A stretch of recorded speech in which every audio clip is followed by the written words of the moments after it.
Well, good morning, good morning, good morning, good morning, good morning, and good morning, everybody. Good morning, everybody. Welcome to another episode of The Morning Glow. Welcome to another episode of The Morning Glow. Got a great broadcast lineup for you this morning, as I hope and I pray that we always do. I'm not important, just a question asked. Waiting on the cast and the crew to get in. It's 7 o'clock in the morning. We say we're gonna be here 7 o'clock in the morning. So check your clock, and write it on your calendar. Yes, we are here 7 o'clock in the morning. So I definitely want to thank everybody that's going to join us, that's already joined us, and that is going to join us today. Got a couple of topics we want to talk about, but what I want to throw out there first and foremost is, the midterms are right around the corner. The midterms are right around the corner. Please take some time. Take your time. Early voting is going on. Actually, early voting is going on right now. Early voting is going on right now. So if you have an opportunity, come on, go out there and vote. Please go out there and vote. Let your voice be heard. There's so much stuff going on in the media. There's so many different commercials and advertising going on. People lying right and left, talking about this person, that person. But I want you to search your heart. Excuse me. I want you to search your heart, search your entire heart, and vote for the person that you feel is the best suited. They got this big thing going on here in the state of Georgia. Herschel Walker, Raphael Warnock, who Warlock. I'm saying his brother's name right. Who are you going to vote for? If you look at the news, if you look at the news, both of them are garbage. If you look at the news and look at how they're trying to smear each other, but there's some things that you can't overlook. There's something I saw the debate. I didn't look at it live. I actually watched it again, the rebroadcast, or if you will, on YouTube. I went in, I watched it on YouTube, and there's some things that went on in that debate. Now, would I say that Warlock did the best that he could have done? I don't think so. I think, excuse me, I think that he should have went in a little harder on Herschel. I think he should have, truth of the matter, ate him up and exposed him for who he was or who he was not. But he did not, and he danced. And truth of the matter, Warlock danced around a few of the questions. He danced. He was tap dancing a little bit, and that shocked and surprised me because he is a senator, he is a pastor, and he know how to deal with the public. And to see him dance around some of the questions, man, that didn't sit very well with me.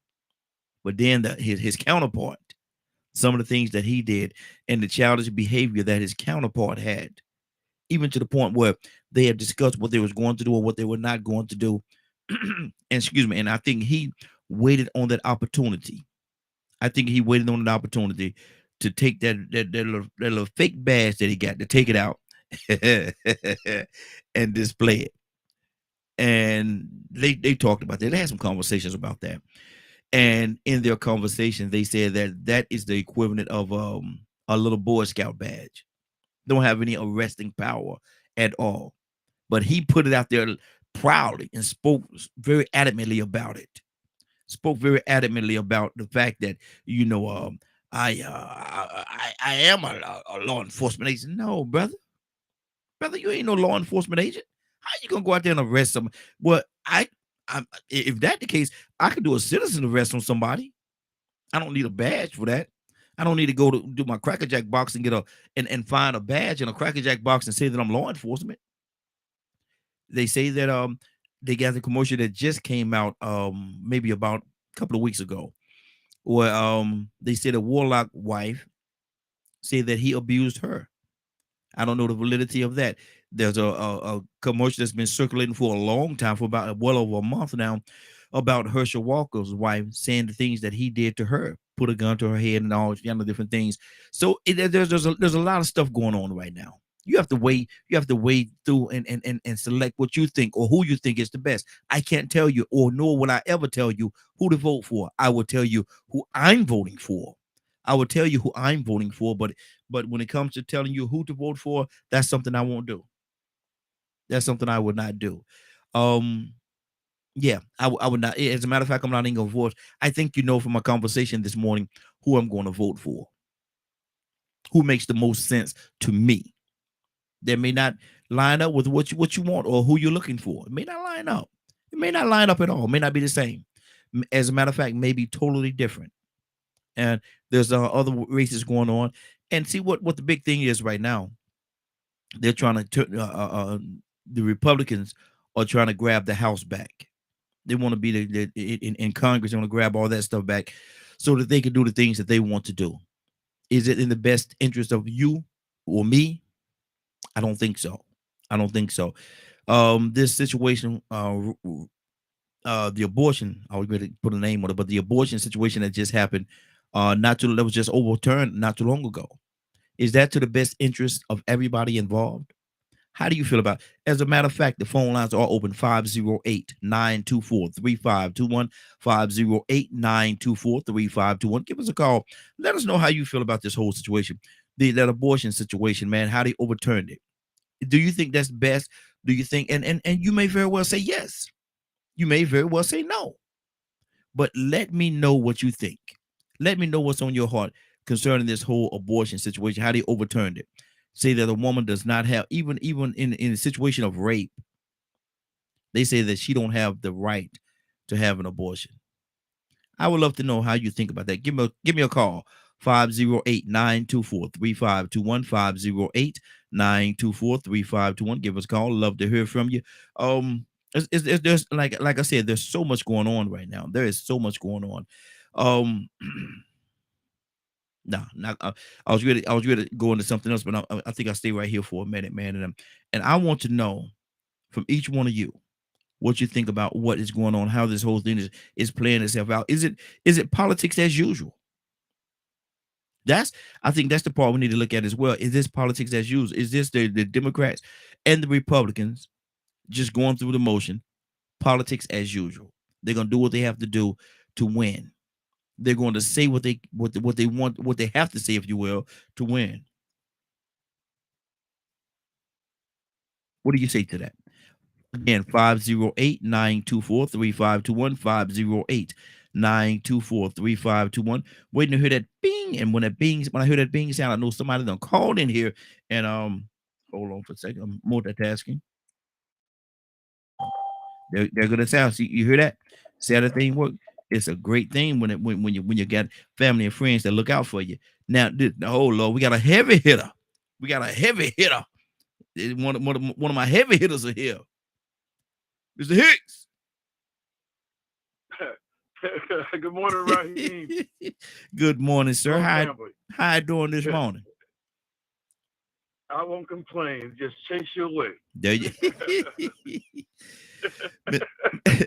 And you know what? And I'm gonna tell you something. A lot of times, if you do complain, I'm gonna tell you what's gonna happen now. You're gonna sit there, go to push you complaining to before 10, 15 minutes, they're gonna be complaining right along with you. Y'all gonna be having a complaining party. Yeah. I know, yeah. And both y'all get up feeling worse. Exactly. Walk away. Hey, look, ain't nobody accomplishing nothing. Ain't nobody accomplishing nothing. Boy, y'all, you walk like you say. I wake up and I wake up and try to find something to be appreciated. Exactly, and that's a beautiful day. That's a beautiful way to look at it right there, man. Because I'm gonna tell you something. Life is so complicated. Life is so complicated, and things happen to us all the time. And that actually veered me right into the topic we're going to talk about today. But I want to, before we get to that, I want to ask you, what do you think about this whole situation? Because it's time, the midterms are coming up very soon. As a matter of fact, next month, midterms. Is it just politics as usual? Is it just politics as usual? Are the Democrats and the Republicans just doing what they have to do to win, saying what they have to say to win? Is it just politics as usual?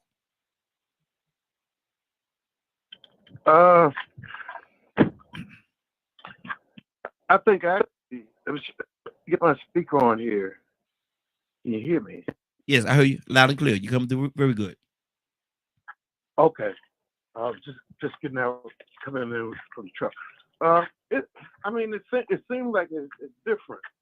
But over the years, as I look back on, I remember when I was in the psych ward once, and in the psych ward they had a book out there in the VA hospital that covered all the presidents in the election. I had nothing but time, and I went there and looked through that book, and it's so funny to think that everything that's happening now has always happened again in a different context in terms of elections. It's always been this struggle, and I think that's necessary. I mean, anyway, it's for that. Yeah, it's Go ahead. I don't know. Yeah, well, it seems like every time election going on, they be saying this is the most important election. We need your vote this time because this is a pivotal point in the history of our country. We need you to get out there and vote because this is. As a matter of fact, if some other guys take over, they're gonna tear everything up. They is looking out for themselves, Mm-hmm. looking out for it's the thing. Mm-hmm. But It's the same song, huh? I don't. Well, I've learned how to, like I said, 2016, 2016 when Trump ran, I spent all those years with fighting, Mm-hmm. just fighting people just to look at things, not just be pulled by the media. I mean, really, everybody around me. Mm-hmm. It was hard to find somebody that was real, that would say, "Yep, I don't like it, but it's happening." It was over. It was over their gaslighting. Mm-hmm. Yeah, yeah. They want to get out. I don't see what I see, but yeah, it's the same kind of thing. I'm Mm-hmm. talking out of breath right now, bro. It's okay. It's Just walk okay. upstairs. Hey, you Go to the doing next guy. you do hey, you're doing good, brother. You're doing good. Curtis, good morning, sir. How you doing this morning? Curtis, you there? Yeah, what up, Raheem? Man, he all right? Yeah. He good, man. Hey, running up them steps, brother. Almost. I'm okay now. I'm all right. He at the top of the steps now. He okay. He done made it to the top. He have overcome. He made it to the top of the steps. But yes, sir. Yeah. My brother's doing good. Curtis, I'm asking a question, man. We're going to get into a topic right now, but I want to ask you this question. And we have Rico with us. I want to go to him as well, hear his heart on it. With the midterms being here, Curtis, is it just really truth of the matter? Is it politics as usual? Is it that the Democrats and the Republican will say whatever they want to say? Like Mr. Hicks just said, if this is the most important election of our lifetime, we've heard that a million times already over the course of different elections. But they're saying it again today, or saying it again during this particular forum right here. Said it's the most important. If the other party win, it's going to destroy this, it's going to destroy that. Both parties are saying this. So basically, is it politics as usual? Are they just doing what they could do to win so they don't lose the seats in the Senate and all those different things? Curtis, what do you think about that? No, I think the call for this is the election of a lifetime. Um, you could kind of equate that to the boy who cried wolf. Mm-hmm. Now the wolf is actually here. The wolf is in the house. Mm-hmm. The wolf is in the chicken pen. He calling wolf and ain't nobody listening Mm-hmm. because he kind of started it too early. But I mean, understanding that the actual environment of what's going on, the last, uh, ever since 2001, ever since the Democratic establishment, along with several Republicans, balanced the books, um, which was the first time in a very long time that the actual books was balanced and there was a surplus of money left to the next administration. Ever since then, there's been a cause to get people to vote. Mm-hmm. The one thing that I do see is that this is a call to action to set on the sideline now. Um, to set on the sideline now would say that I'm gonna make a bold prediction, but if we sit on the sideline, man, this country is gonna become a dictatorship. Just pay attention to the moves, pay attention to what's going on. When you say business as usual, no, it's not business as usual Mm-hmm. because people are starting to realize the power in the protest, Mm-hmm. be it good, bad, or indifference. People are really starting to realize the power in the protest. So, um, No, I think there's a collection of, and I'm gonna keep it real with you. I think there's a collection of Republicans and Republican candidates that seriously want to keep it business as usual. And the reason that is because if you keep it business as usual, guess what? You keep adding to their pocket. Mm-hmm. See, business as usual is these individuals being able to capitalize on their seats and gain large amounts of wealth. Mm-hmm. Now it's not business as usual because now you can't do that without it being reported. Be it if somebody want to believe it or no, you cannot do that without it being reported. Oh, such and such got paid $30 million from such and such and such and such. No, we putting that out there. Mm-hmm. So I don't think it's business as usual. I think it's the total opposite, brother. Okay. That's the way you feel, like I said, and that's what I want everybody's opinion, and so we could gather all the information that we have and build this soup, this gumbo, if you will. Rico, good morning, sir. How you doing this morning? Man, I can't complain, man. I'm just out here burning with the universe before the birds wake up, man. It's glad to see another day. You did hear me. Look here, Rico. You the fella, man. You wake the rooster up in the morning. You wake the rooster. The rooster's supposed to in the morning, wake everybody up, bro. You go out there and kick that rooster, don't you? Man, I got out here yesterday morning, man. I think it was like 3:58. Yeah, that rooster looking at you like, man, what's wrong with him, man? What's wrong with that fella? Don't he sleep? Hey, Man, you gotta get them 10 miles out the way. And sometimes when you roll over and that energy comes to you and you realize you ain't dreaming no more and you ain't going back to sleep, why waste time? Man, we're gonna get up and get it. There you go. It's like my body called for it. Mm-hmm. And you won't feel right. You've been doing it so long, Rico. I'm gonna tell you something. You won't feel right if you don't, brother. You won't feel right. No, Your I day don't. won't go right. I done got used to it now, man. It's like I'm almost wanting more. Mm-hmm. Exactly. Let's talk about this situation. Is it politics as usual, man? Democrats and Republicans, man, they doing what they want to do. They saying what they want to say. All this smear tactics that's going on right now, man. Is it politics as usual? It depends on how you want to take it, but true enough, it is, and that's the reason why you should always be involved as usual. Mm-hmm. You know, you like we did with Obama. Yeah, we should have kept that being usual. Mm-hmm. You see, this is the thing about politics. Government never ends. Mm-hmm. It's always evolving. Pretty much everything in life we do is evolving. But the thing about government is always somebody trying to get some rights, and there's always somebody trying to take away some rights. Mm-hmm. There's always somebody out there just trying to get something that won't benefit you or might hurt you. Like Curtis said a second ago. After Clinton left office, the books was balanced. We was in the surplus. Mm-hmm. So what fools got in there and got us back in the wrong direction? Yep. And why? Mm-hmm.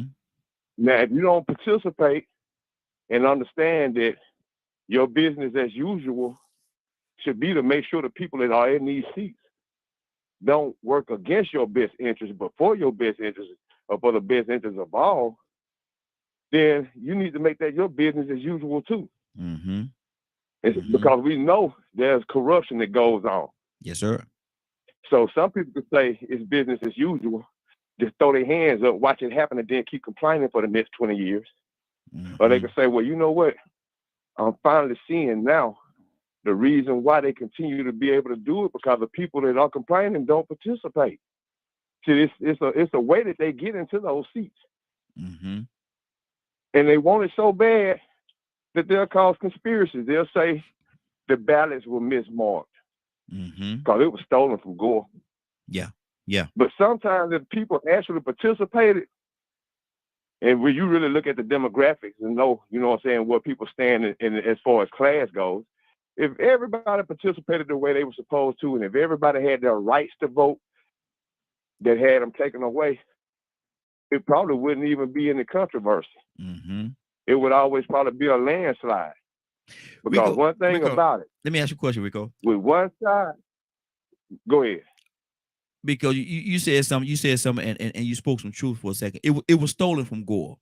Why do you think he didn't fight like Trump was fighting with Trump? It was not stolen from him, but it was stolen from Gore. Why do you think Trump, Gore did not fight for his position or rightful position? Well, I really can't say. You know, I asked myself the same question when it happened because I thought they could have proved it. But I think, you know, somebody probably told him if he didn't want to be the next John F. Kennedy, he better back up. We already let Clinton get by, but now we got this plan for a new American century that's fixing to take place. And we got a plan in place to get down here to Iraq and get to Afghanistan. And we've been dealing and co-op and communicating with these Taliban for this pipeline, but we're really trying to get closer to this heroin because you see how many people we got hooked on Oxycontin now, while we got all the opportunity in the world to make billions and trillions of dollars off this opium if we could get our hands on it. Wow. So you might need to back on up because we've been planning this thing since my daddy left. So you don't see how we even made it even possible for his goofy son to get in office. Gore, you might need to back up. You see, we already was able to even make this happen. Talking about some Chads. Wow. I mean, you know. So like I said, the thing about it is, if we do look at it as business as usual and decide, well, why participate? It's a waste of time. Then you're wasting your time complaining from this point forward. But you have to understand that with one side, the 1% that create all these conditions are going to always win. With the other side, you might get a balanced budget again. Yeah, that's good. You might get a balanced budget again because history precedes itself. And they already had set the precedence by showing that it can happen. Even though Clinton messed us up with this child support thing and left us wide open, and they did the super predator thing and the crack law, they did that. But now if you're a political person and you want to just look at all aspects of government and politics, think about that surplus and that balanced budget that everybody claims is so important to the progress of this country, the economy. If it can happen once, it can happen again. But now they act like it can't happen, and they refuse to do the things or work with the people or use the process that where it can happen. Just like with universal health care, there's so many different ways that they've proven they could get these programs across, but somebody won't work with it because they don't want to pay their fair share. They just want to keep on profiting and making record gains.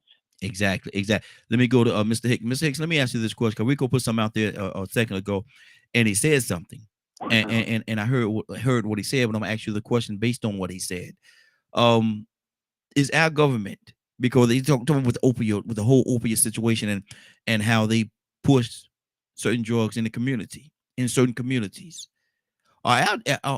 is our government a legal drug dealers? I think the shadow government is those military things that do the dark operation. I think it's interesting.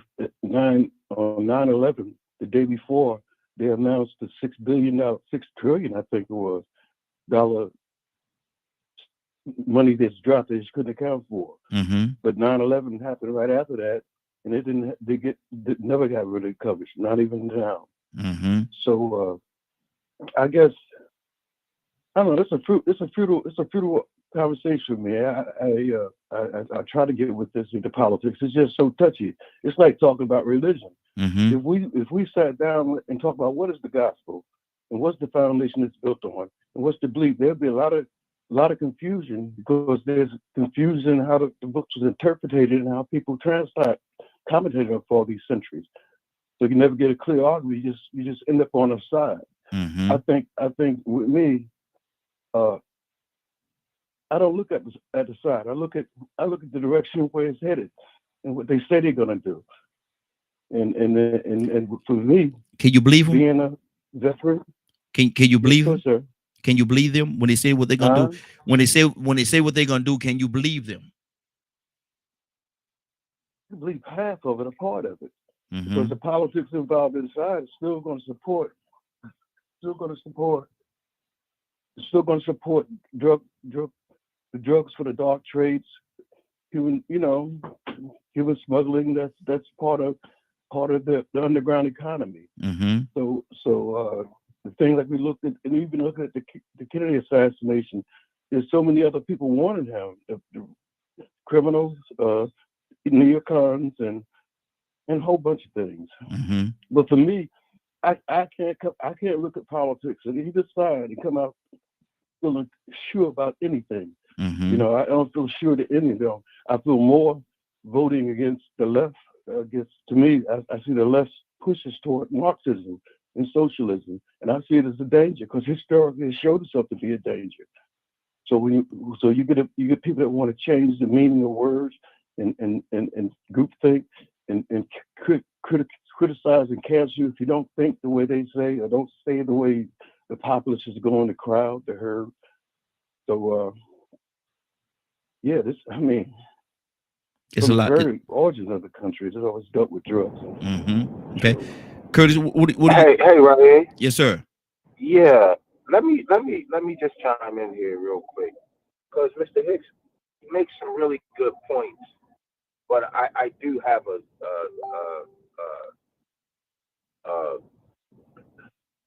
have an adverse opinion because I think for years people have gotten Marxism and socialism mixed up with communism. Mm-hmm.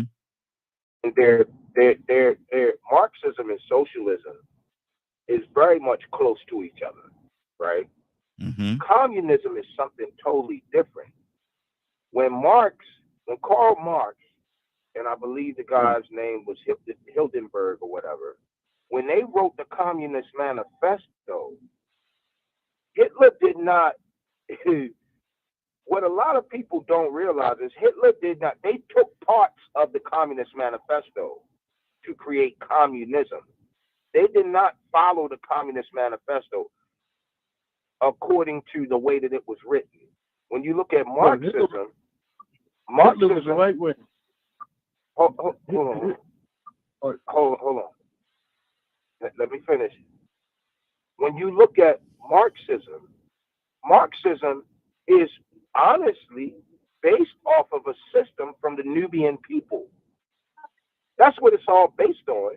That's what it's based from. It's based from a system that he studied coming out of Africa from the Nubian people, which said that, look, it is not appropriate for you to be a village or a community and see a family over here struggling because for whatever reason, maybe daddy died, sons died, typhoid came through, jaundice, yellow fever, whatever.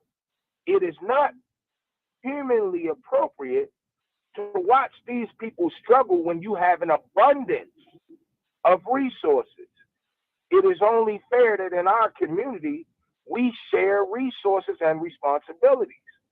Now, I get it. I get where Brother Hicks is saying, look, these things could possibly come in and not and destroy the fabric of our American society.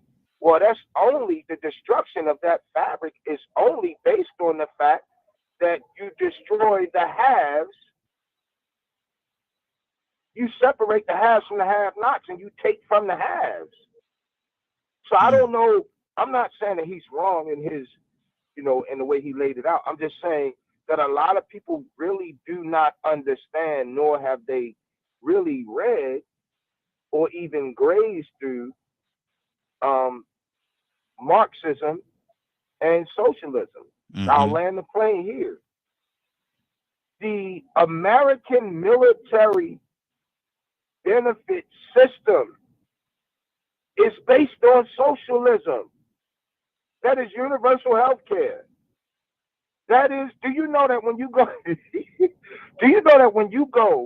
to the VA to be seen, do you know that you get paid for going to the hospital? Yeah. You get paid for going to the hospital. Right?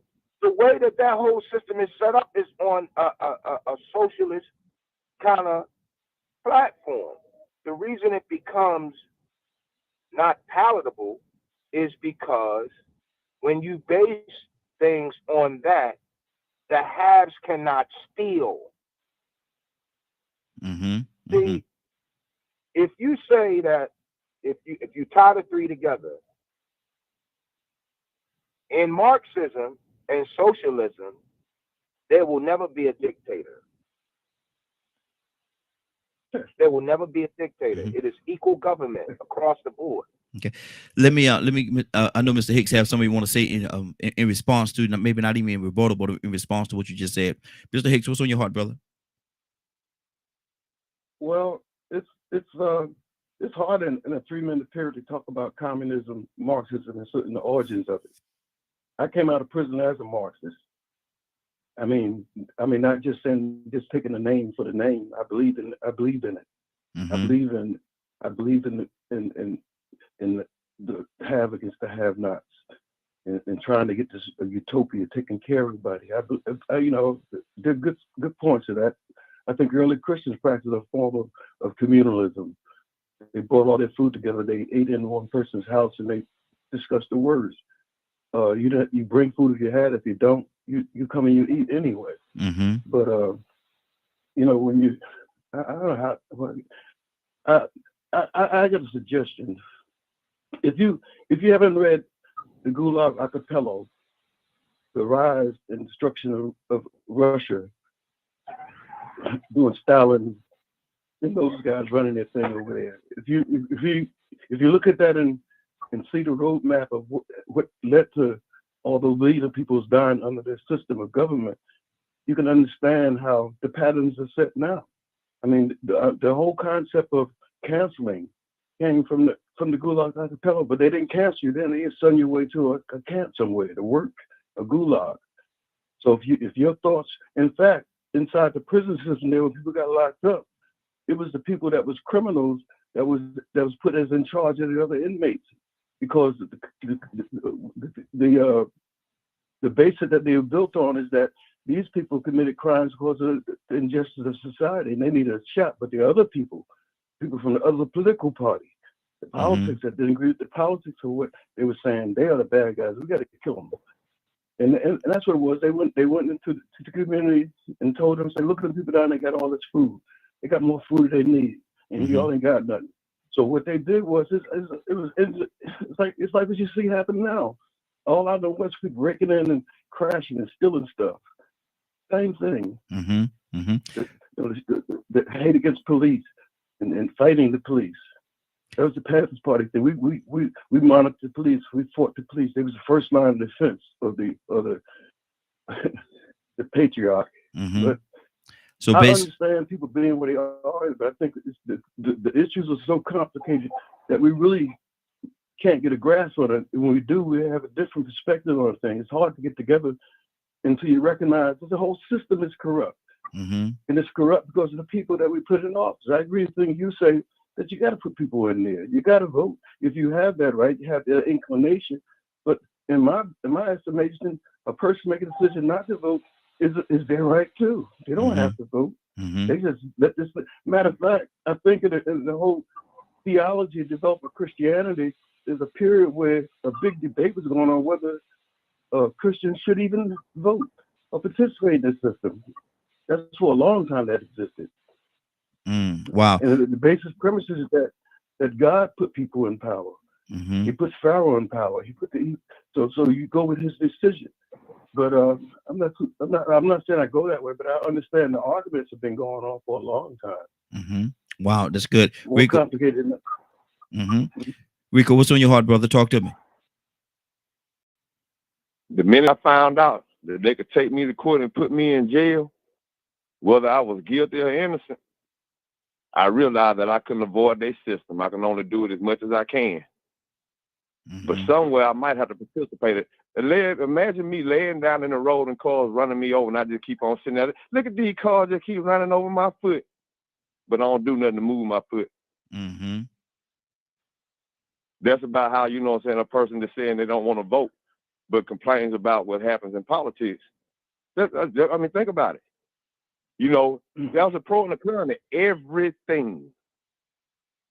A pro and a con to everything that exists. And as we live this life, through all of these things that we experience, we have to maneuver and find out when to use the good and when to use the bad, and when to act. To do our part to make sure that the good is always done. Always. Yep. Even if that is as a group, if we vote somebody in and we see these people moving a little sideways, they do something a little shaky, we might have to go ahead and start acting up and get them out of office before their time is up. Mm-hmm. Put a little pressure on them as a group, as a community. So I'm with Curtis on what he was saying about that. I don't get too deep into the Marxist and socialism and communism thing because we over here under democracy, speaking on it the best way we learn from Western education. But from what I understood, it didn't start off the way that they done been teaching us. You know what I'm saying? And then I thought about it. I said, well, you know what? I know what Martin Luther King was. Mm-hmm. And they tried to say he was a communist. So if they trying to make communism seem negative, but he does so positive, maybe they don't flip this thing around and manipulated what it originally meant. Mm-hmm. And I started going back and researching. I found out the same thing Curtis found out. That root word community. Mm-hmm. It ain't started off like the forefathers that came up with it. It didn't end up that way. Somebody else took it when they got power and made it do what they wanted to do. Maybe like the Bible. Mm-hmm. Maybe like so many other things that the original person came up with, but then man came along and gained power and decided, well, let's take these books out the Bible. They don't need to hear the book of Enoch. Mm. Let's just practice this part of it. See, that's what really happened with communism.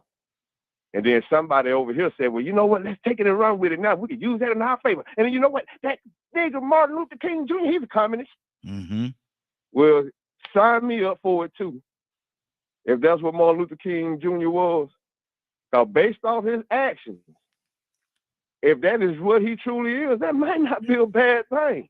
Mm-hmm. What y'all trying to make me just fall for wordplay, double speaking propaganda? But it was a false narrative. So it's like, but it was a false narrative. You have to read in between the lines. Mm-hmm. Go ahead. I know. I say, but it was a false narrative that he was a communist. There was a false narrative. That was just something they tried to feed. Thank you. Yeah. Thank you. Mm-hmm. Thank you. But if this is the way you want me to receive it, mm-hmm. then I'm gonna receive it logically. Because this is a great man. He's an honorable man. And if you think labeling him a communist is gonna make me think he's negative, then based on what he's doing, communism might not be bad. Because from what I done seen, y'all will knock y'all on president off and y'all will drop atomic bombs on people and don't care nothing about innocent lives or collateral damage. Mm-hmm. It's just a part of the game. War is business as usual. Exactly. So I mean, you know, like you asked the question earlier, should we believe them? No. And that's the reason why government and politics should be our business as usual. Mm-hmm. Mm-hmm. Because they could make laws that lock us up unfairly, like crack laws. Absolutely. Mm-hmm. Absolutely. Mm-hmm. You did what I'm saying. See, I can't sit back and say, well, you know what? Not only do I not believe in voting, but I don't believe in your court or your prison system. Let me out of here right now. Mm-hmm. See how long you sat down. Ain't gonna happen, brother. Ain't gonna happen. Absolutely. Go ahead, Curtis. You know, Raheem, Rico just said something that just brought something to my attention. Mm-hmm. In the 244 years that this country has been established, mm-hmm. the one organization that is deemed a real domestic terrorist organization has held seats in government at the highest levels of government. Mm-hmm. And that is the Klan, right? Yeah. Now, here's the oxymoron, or here is the hypocrisy in all of this. They tried to control the narrative and label folks as communists, right? Mm-hmm. Mm-hmm. As if communism, or controlling the narrative that communism was bad, correct? Yes. Okay, so now some of the most powerful actors, directors, writers, anybody that spoke against the government were blacklisted and labeled as communists. Mm-hmm. MLK, Paul Robeson, Dorothy Dandridge, all of these powerful ground level leaders were labeled as communists. Mm-hmm. And they told us that communism is bad. While all at the same time, allowing for such entities like the Klan, who stand under a communist, if you want to call it for what they display to us, it being, who stand under a banner and a flag and an ideology that truly represents the communism for what you're talking about is communism. Right? Like, who's the leader of communism? It was Adolf Hitler, right? It's supposed to be Adolf Hitler, yeah. Adolf Hitler is the face of communism. Adolf Hitler, Lenin, and the other dude. Right? So hold on, before you go too far. So communism and Nazism is the same thing? I thought they were different. No, they're different. Nazism, they are different, but the Nazis use communism. They use the Communist Manifesto as a layout. Yeah, I think we have some pushback on that, Curtis. Stay right there, brother. Don't go nowhere. I'm asking only because if I remember it correctly, the Communist Manifesto was written out of Germany. Mr. Hicks wanted to say something. Mr. Hicks, what's on your heart about what was just said? I think there's a little pushback you got there. I think that's part of the confusion come in a lack of knowledge, just surface knowledge, not an in-depth study. You know, in communism, and before it's something that belief in this system of thought and application, it requires you to come to the point to pick up arms. That's the ultimate goal, is a final conflict to take over and reestablish a new way of doing things. Italy under Mussolini he started the fascist, the fascists, and it was basically coming from a Roman concept of a bunch of sticks tied together in a unity. And it's basically saying in fascism that the government owns all the means of production, distribution, all that, and that the individual is not important, but more the group is more important than the individual. That's why they can censor people when they don't agree with the talking points. And I think when it gets down to a thing like that now, we see a different thing. I look at the thing of Tulsi Gabbard. She came out from the Democratic Party, and I think when you listen to what she's saying, she's putting it right there. She's military. She's serving these conflicts. These wars are produced and orchestrated by the bankers.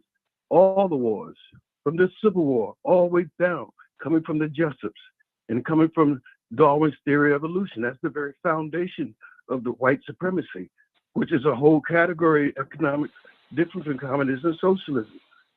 You know, they believe they want to send slavery all the way down to South America, over the world. They wanted to be a world institution as it was, sanctioned. But the push against that was a push, I believe, of what you call a divine. It was God influencing things. But, you know, I don't think anybody on here is really advocating for communism. I hope not. I mean, so what is the major difference? What is the major difference, Mr. Hicks, between communism and Marxism? Communism and Nazism. The Nazis had a cult basis to their whole belief. The sphere of destiny. Hitler had his people going all over people in the Arctic, where they established a base there that's still operating now. Admiral Peel, who took an Operation High Jump, took a fleet, the largest fleet we ever took to anywhere, went up there to try to destroy these places that the Germans had completed a whole underground operation. And they went and this is document, and they counted UFOs, what you would call UFOs, that destroyed them and made them run back. But the difference in communism, socialism, and coming down to, I guess, capitalism, is that capitalism believes in the individual, the freedom of the individual to make choices for himself, based off his own desires and motivation. Mm-hmm. I think a thing that Jesus said, he said, the poor will be with us always. And when I was little, I didn't hear that. I couldn't understand it because we were poor. Mm-hmm. I said, well, will be poor always? And it said, him who have more will be given, but him who don't have, what he has is going to be taken away. I see that as a spiritual concept, something that's spiritual. I think as long as we talk about this thing in the temporal government, we'll always have clashes. Mm-hmm. But the very essence of what's going to sort things out is the spiritual foundation. God gave people certain rights. You know, it came from when you were born. Mm-hmm. It wasn't given to you by anybody. It's not a privilege. It's a right that you have. Yeah. Okay. Good deal. Rico? That's freedom of speech. Mm-hmm. Rico? Well, from what I always understood, Nazism and communism were opposites. If I ain't mistaken, I think Hitler took out a communist, and if I ain't mistaken, Russia, who was communist, helped us take out Germany. Hitler, right? Mm-hmm. Yeah. Communism was mighty convenient then too, wasn't it? Wow. For America. Yeah. Yeah. But Nazism and communism was different. See, Nazism, I think the biggest thing most people overlook, you start thinking about why the Jews complain, Nazism was based on believing that one race could dominate. But I don't think communism ever talks about one dominant race. Mm-hmm. So now when you start talking about American capitalism, you start thinking about the neocons and neo-Nazis and Prescott Bush and how Standard Oil financed Germany and the bankers helped them with this Standard Oil and this and that. They helped them, help Nazism succeed in the Holocaust. And they even helped them fight against America. Mm-hmm. And they were proven in a congressional court, if I'm mistaken, that they did, and that man didn't even go to prison for it. They faced war crimes or nothing, another traitor. Instead, his son and his grandson ascended to the top position in the country, pretty much in the world. Mm-hmm. Matter of fact, his son actually took over the CIA and started coming up with plans called Operation Northwood to try to bomb airplanes in a building in Florida, in Miami, and blame it on Cuba. Oh, he's a nasty guy. Mm-hmm. They say he was even affiliated with the JFK assassination. Wow. Him and Henry Kissinger. Mm-hmm. The other man that killed about 2 million Cambodians. They talk about communism. You see, but they don't talk about Nazism. Yeah. Right. Matter of fact, our biggest problem over here is class and racism. Mm-hmm. For some reason, they don't like to address issues when it comes to race, just like somebody else. Yeah, the neo-Nazis. See, these are people, when we start talking about shadow government, bing, there you go. Mm-hmm. Wow. They all up in the banks and everything, you know what I'm saying? But then they work with some people that really and truly they shouldn't be working with. Mm-hmm. I think they're working hand in hand with these certain Jews now. Oh, they said Hitler was a Jew. You ever read about his granddaddy being a Frankish Jew? Mm-hmm. Yeah. Ain't that something? So how wicked and corrupt and how sinister can that plan be? I know he was a Jew, you know what I'm saying, and his granddaddy was the one that fed him this ideology. Because man, it get deep. Mm-hmm. It get deep, you know. But see, that's how wicked the system is. Yes, it is. But once again, once you realize you exist in this system and you have to abide by it, you have to do like certain groups of people do. Use it and manipulate it for your best interest at every turn possible and make that your business as usual. The reason why the black community is in the situation it's in because we don't make that our business as usual. Mm-hmm. We find reason not to take that 20 minutes out of our day and just go do something that simple because we act like if we do it, it's going to take a year off our life. Yep. Even if it was a waste of time, how much more time we waste? Mm-hmm. Doing all kind of other things. Absolutely. A whole bunch of nothing. Yep. You can take 20 minutes out the day. We take 20 minutes out of our day to sit on the toilet and be done and still just sitting there on the phone scrolling. Mm-hmm. Somebody left and went and voted and came back. Mm-hmm. And they ain't get struck by lightning. Wow. So, you know, when we talk about wasting time, you know what I'm saying? I still think about the fact that these same court systems that have kept me from being in my son's life. Mm-hmm. I gotta vote. Mm-hmm. Exactly. Have no choice. Have no choice. Kurt, talk to me, brother. Yeah, I'm hinging on that. Saying controlling the narrative of the same system that you want me to hate is the same system that you prop up on the back end. I'm thinking about the fact that the whole while that we've been taught that this was a bad system. I'm not saying that I would want to live under that system, but I'm just saying when I look at everything that's laid out, the same system that I've been taught was a bad system was the same system that you was propping up in the Mm-hmm. back when you was allowing for all of these so-called German POWs to live and remain here in America.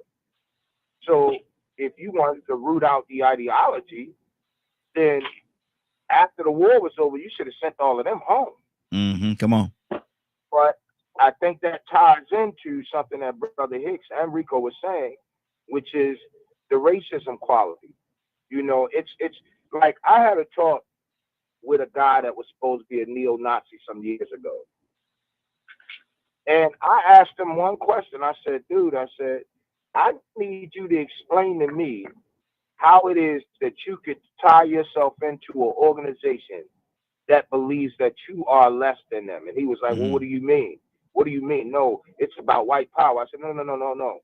If you listen to what Adolf Hitler said the dominant race is blonde hair and blue eyes. Mm-hmm. But yet he didn't have blonde hair and he didn't have blue eyes. Mm-hmm. And you don't have blonde hair and blue eyes. So I need you to tie that in. What is it that makes this ideology so prevalent for you and so believable?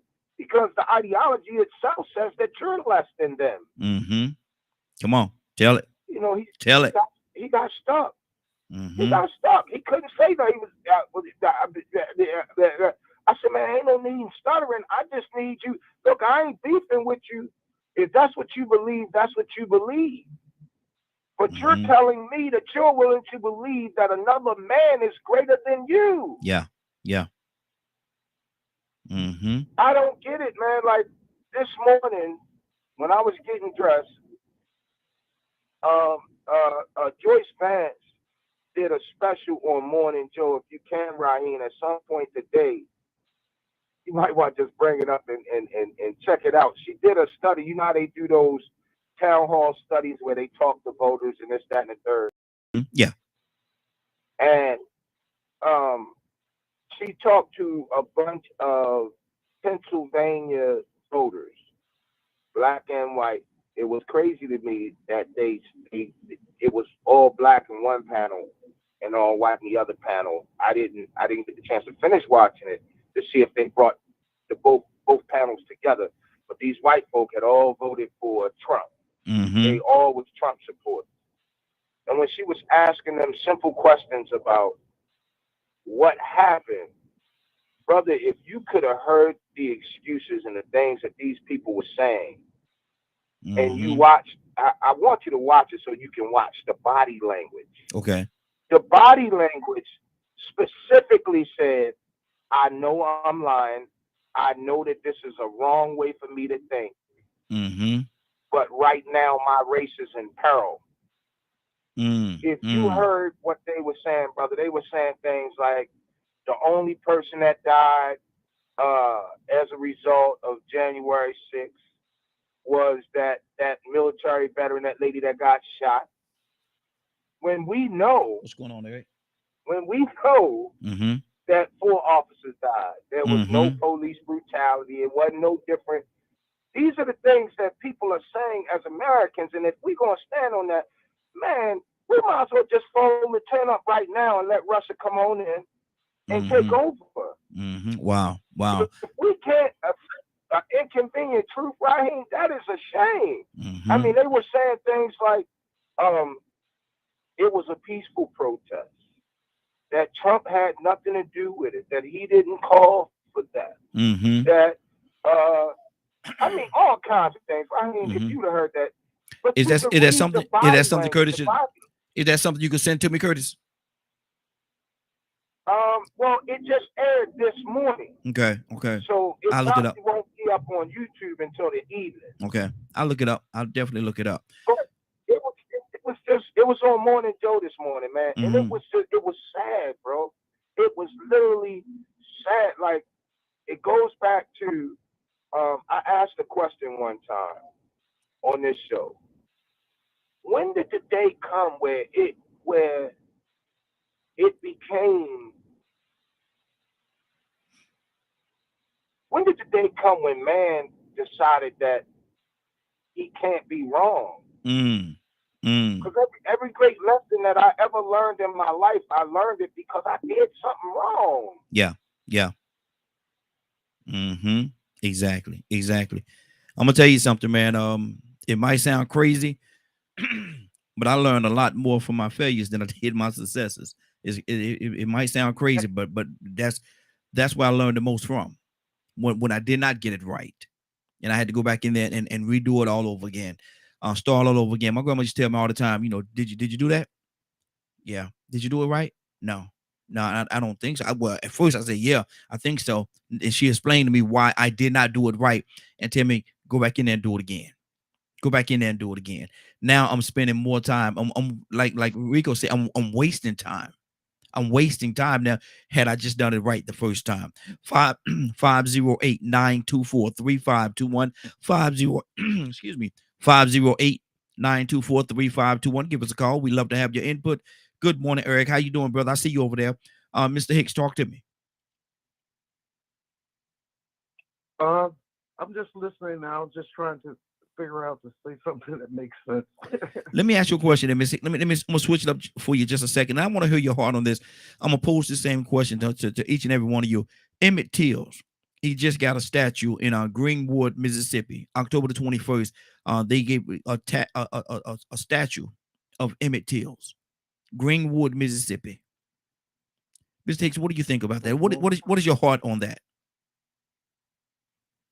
Well, I think it's good to document something as grotesque as I mean, it was something that had been going on, had been going on for years, but it never was exposed like it was. The courage of his mother, and that's really what that was. I think that it's good to have those things because it's the center of discussions for the generation that comes after. It's the same way I believe that all the other statues that point out these different points in history are a means for, when the country takes up the fences, when they came to this country, destroy the Native Americans, they had to destroy the culture. They had to get rid of everything they believed in, erase it, bury it, and call you civilized when you adapted language, and the consequence when you're not, you were still savage, and under papal policies that you were still subject to slavery and death. So I think the history shows me two things. One thing is that human nature is always the same, is that a person that's powerless, and when they get in power, it takes a while for him to adjust his head with that. And the system is pulling inside of that to be, when I worked with Department of Corrections, a pro, the first thing I learned is that everything was clicks. Yes. People had clicks. They clicked with people that thought the same kind of ways, and they would talk about things among themselves. They wouldn't talk about others. And they were all part of the same party, the Democratic Party, because they started pulling inmates out of prison, putting them in these cities that was falling down, like Camden, New Jersey. It had a high crime rate and abandonment, and in fact, it's the only city state now that's ruled by the federal government. They don't have a police department or a mayor. It's all ran out of Washington because it's so corrupted. I think that when the Democrats were doing this with the same basic kind of philosophy that we were criminals because of the system, because we were spirited young people, and we saw the delusion around us, no option to do anything, so we turned to crime, and we deserved a second chance. And that was a pendulum swinging that way. Then it swung again hard to Clinton and them and Biden and locking up everybody. And sending away and washing their hands of it after the fact. But but it's not. But it's not having been a thing where it's just purely to say like he's a Republican or it's a Democrat. Mm-hmm. It seems like they switch hats. They play how that game when they had somebody have a shell and they moved around to figure out which one the beat is Oh, under. come on, musical They keep chairs. us figuring out. Come on, musical Yeah, chairs. the Mm-hmm. musical chairs. Yeah, musical Mm-hmm. chairs or the game they split the subway. You put your dollar down and pick which card is. So it's like they got this thing going on among us, would always keep us sort of confused. And the issue, it's like on one side they have an issue, they have a point, a policy that you agree with, and then they got something you don't like. The other side got something you like. It's like almost like they set it up this way Mm-hmm. to Mm-hmm. make us Wow. think. Actually, to make us to think our vote that our vote counts. But Mm-hmm. the end result is already started in the dark rooms. They know who's going to win, and even if the person come close, they'll figure out some kind of way, like you said with Al Gore, that whole situation. Mm-hmm. You Okay. know, you know, that's a. It's a lot, huh? It's a lot. It's a lot, brother. It's a lot. It Mm-hmm. is. Yeah, you got to take that. You got to take yourself higher. You got to get into spirituality. You got to look at it from how you think the Creator's looking at this thing, how God is sorting this out. Mm-hmm. But to not get too emotionally attached to any ideology or in any particular side, because that's when you're led astray. You got to keep your eyes on. I'm gonna base these things on what did the word say. Mm-hmm. How, Exactly. and I can't figure out what's going around. Let's see how the word handled it in history. In those stories we got in the Bible, what was the situation similar that's here? Mm-hmm. And then in that situation, what was the believers called to do in that Exactly. time of Exactly. upheaval? There's a call to order, brother. There's always been a call to order. But will we answer? Will we answer? Let me go to Badger. Badger, good morning, sir. How you doing this morning? Good morning. Hope Badger, everyone's having a blessed day. yes, sir. Yes, sir.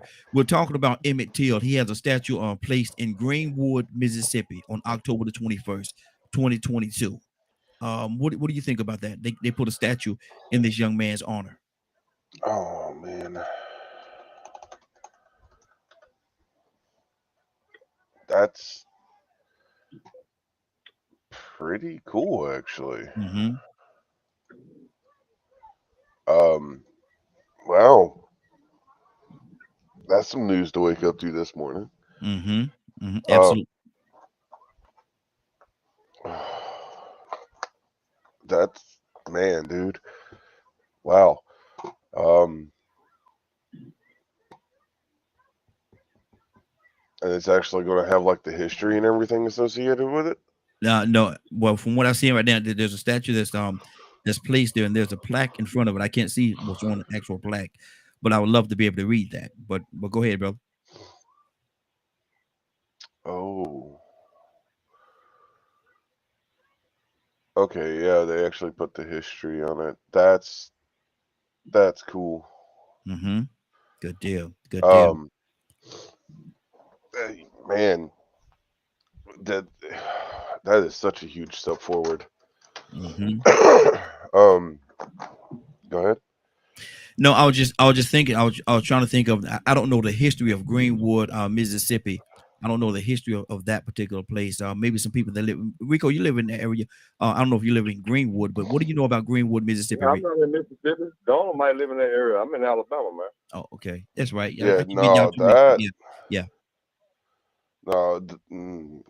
Uh, From the little bit I know about Mississippi, there was some. It was pretty rough. Mm-hmm. Just from the Yeah, to little say bit the I least. was, yeah, just from the little bit that I was aware of. Mm-hmm. Mm-hmm. So to but see that's the thing. Like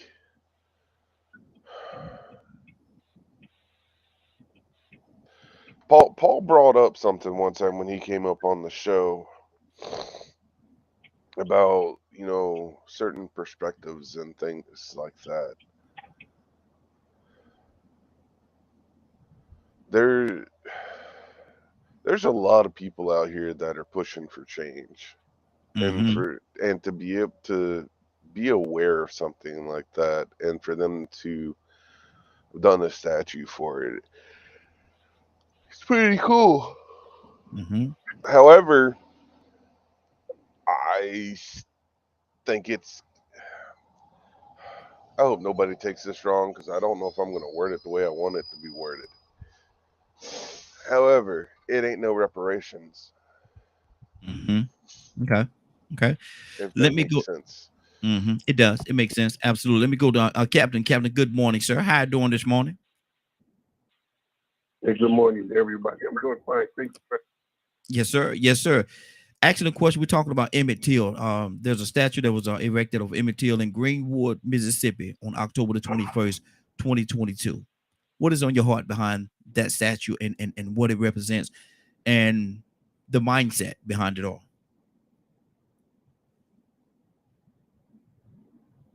Well, I didn't know that's news for me, but that's absolutely great. You know, I think that's absolutely great. I think it's long overdue. I think, you know, Emmett Till was the epitome of what happened to him that really launched really what we would call the civil rights movement. Mm-hmm. I think that was the beginning of the civil rights movement. There's no question that the horrible way that this young man was brutally tortured and lynched is a sign.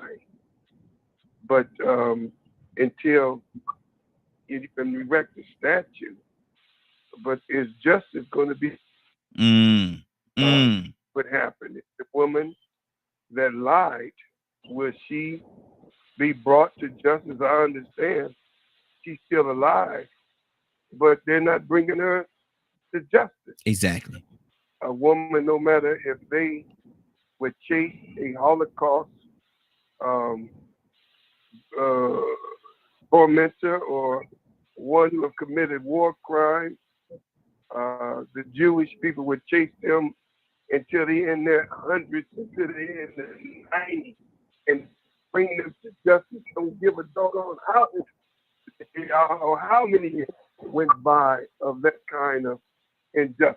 Mm-hmm. The fact of it is, you would have to pay for the Jews that have committed the most horrible crimes to the Jewish people, the Holocaust. And no matter where they at, how old they are, how they try a decent life, they brought them to justice 89 years old, 90 old. Well, how come there's a problem in bringing that woman to justice no matter how old she is? It makes no difference. Mm-hmm. She lied. Mm-hmm. Mm-hmm. Horrible Mm-hmm. thing, she lied. Mm-hmm. So I would believe the statue's fine. That ain't give Emmett Till no justice. Yeah, exactly. There with Baxter, reparations. And reparation on the reparation given to the family for the state of Mississippi is a statue. No, man. Mm-hmm. That woman who lied, I don't care how old she is, she need to be brought to justice. Absolutely. That's what's on my heart. Mm-hmm. That's Lying. good. That's good. That's good. And I agree with you. I agree with you. Something have to happen because she's lived her whole life. This young man died at, if I'm not mistaken, 15 years old. She lived her whole life. Now she's at 80 something years old right now, and still no justice. And she came out and told and said that she lied. She came out and said that she lied, that she fabricated the truth, but still nothing happened. Curtis, what's on your heart, brother? You talking to me, Ryan? Yes, sir.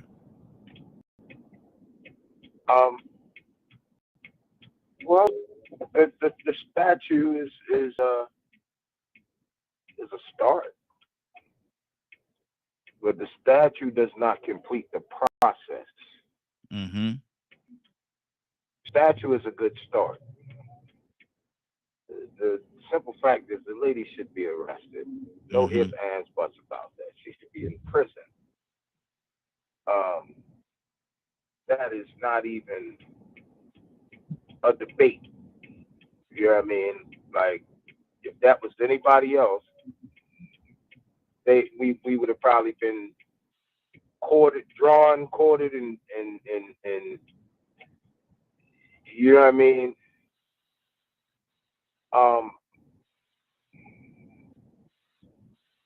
the fact that this young man's mother had to endure what she had to endure just so that America would admit that this whole racism thing Mm-hmm. is a cancer that's eating away at the fabric of our society Yes, it is. is a travesty. Mm-hmm. And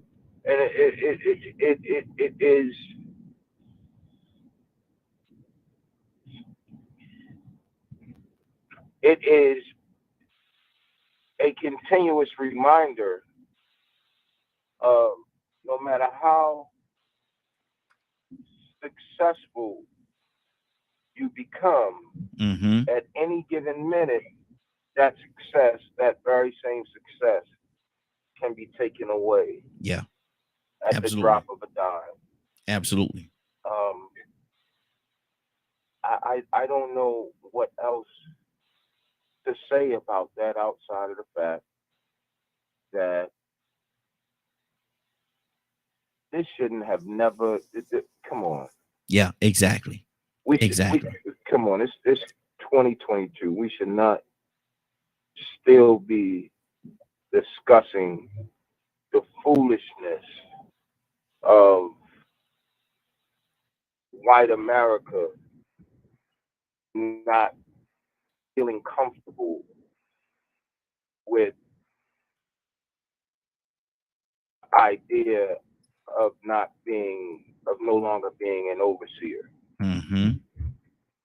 because that's really what we're talking about. I mean, they done bought into this whole thing with the racism and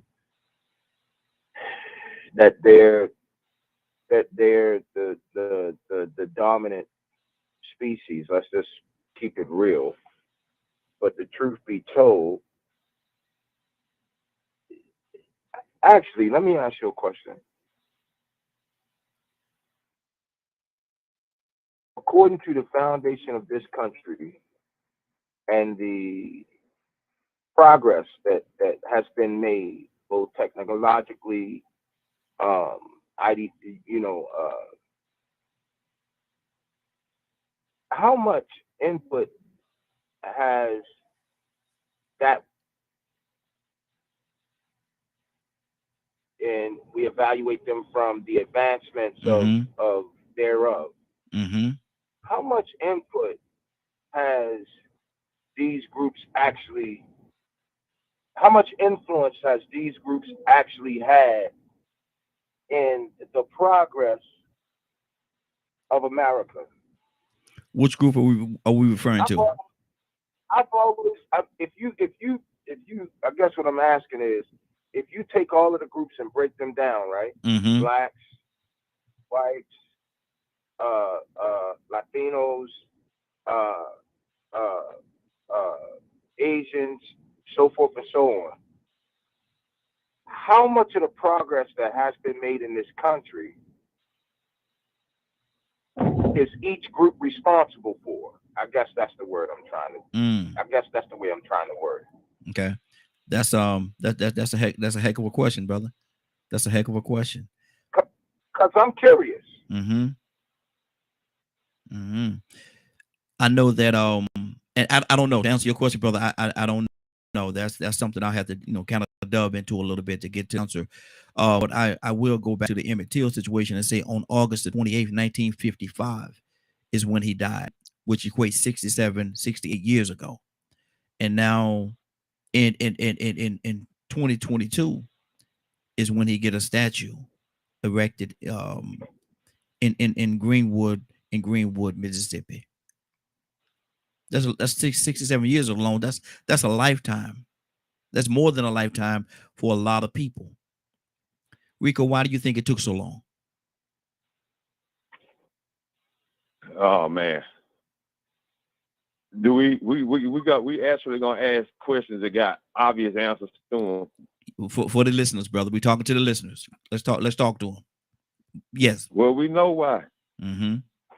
I mean, you know, here, Come on. man, I don't know. It's hard for me to even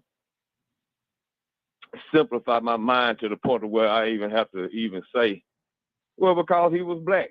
But let's Mm-hmm. just go back to, well, it sort of goes back to what you was talking about earlier. We started out talking about Nazism and communism, and I'm glad we got that established, because I think some people really did think those two things were the same, and they weren't. Mm-hmm. Completely different. And that master race thing, that Aryan race thing, dominance Mm-hmm. and narrative. Can you imagine somebody saying they are dominant Mm.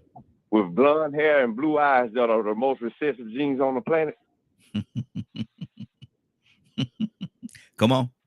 But somehow they want to make you feel like they're dominant, and so they acted on it Mm-hmm. with privilege and entitlement. They felt like that made them entitled and privileged to where people could do stuff and get away with it, like just kill a bunch of Jews. But guess what? They killed some black people too in the Holocaust. Mm-hmm. That's part of the story. Once again, a part of the narrative that's never spoken about, because we let them dictate the narrative. So now here it is. They put them up with statues. Oh, they made Juneteenth a holiday. Oh, they made Tupac a statue. Oh, they made Martin Luther King a statue. Look at this landmark, symbols. Yeah, that's mighty kind and symbolic. You honor him with a statue, but let me thank Captain Dennis, because he stole the words right out of my mouth. That still ain't getting no justice.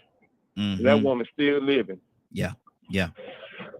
But they'll go and get these Nazi war criminals and lock them up. They be 90 years old. They go lock them up, and she's still free.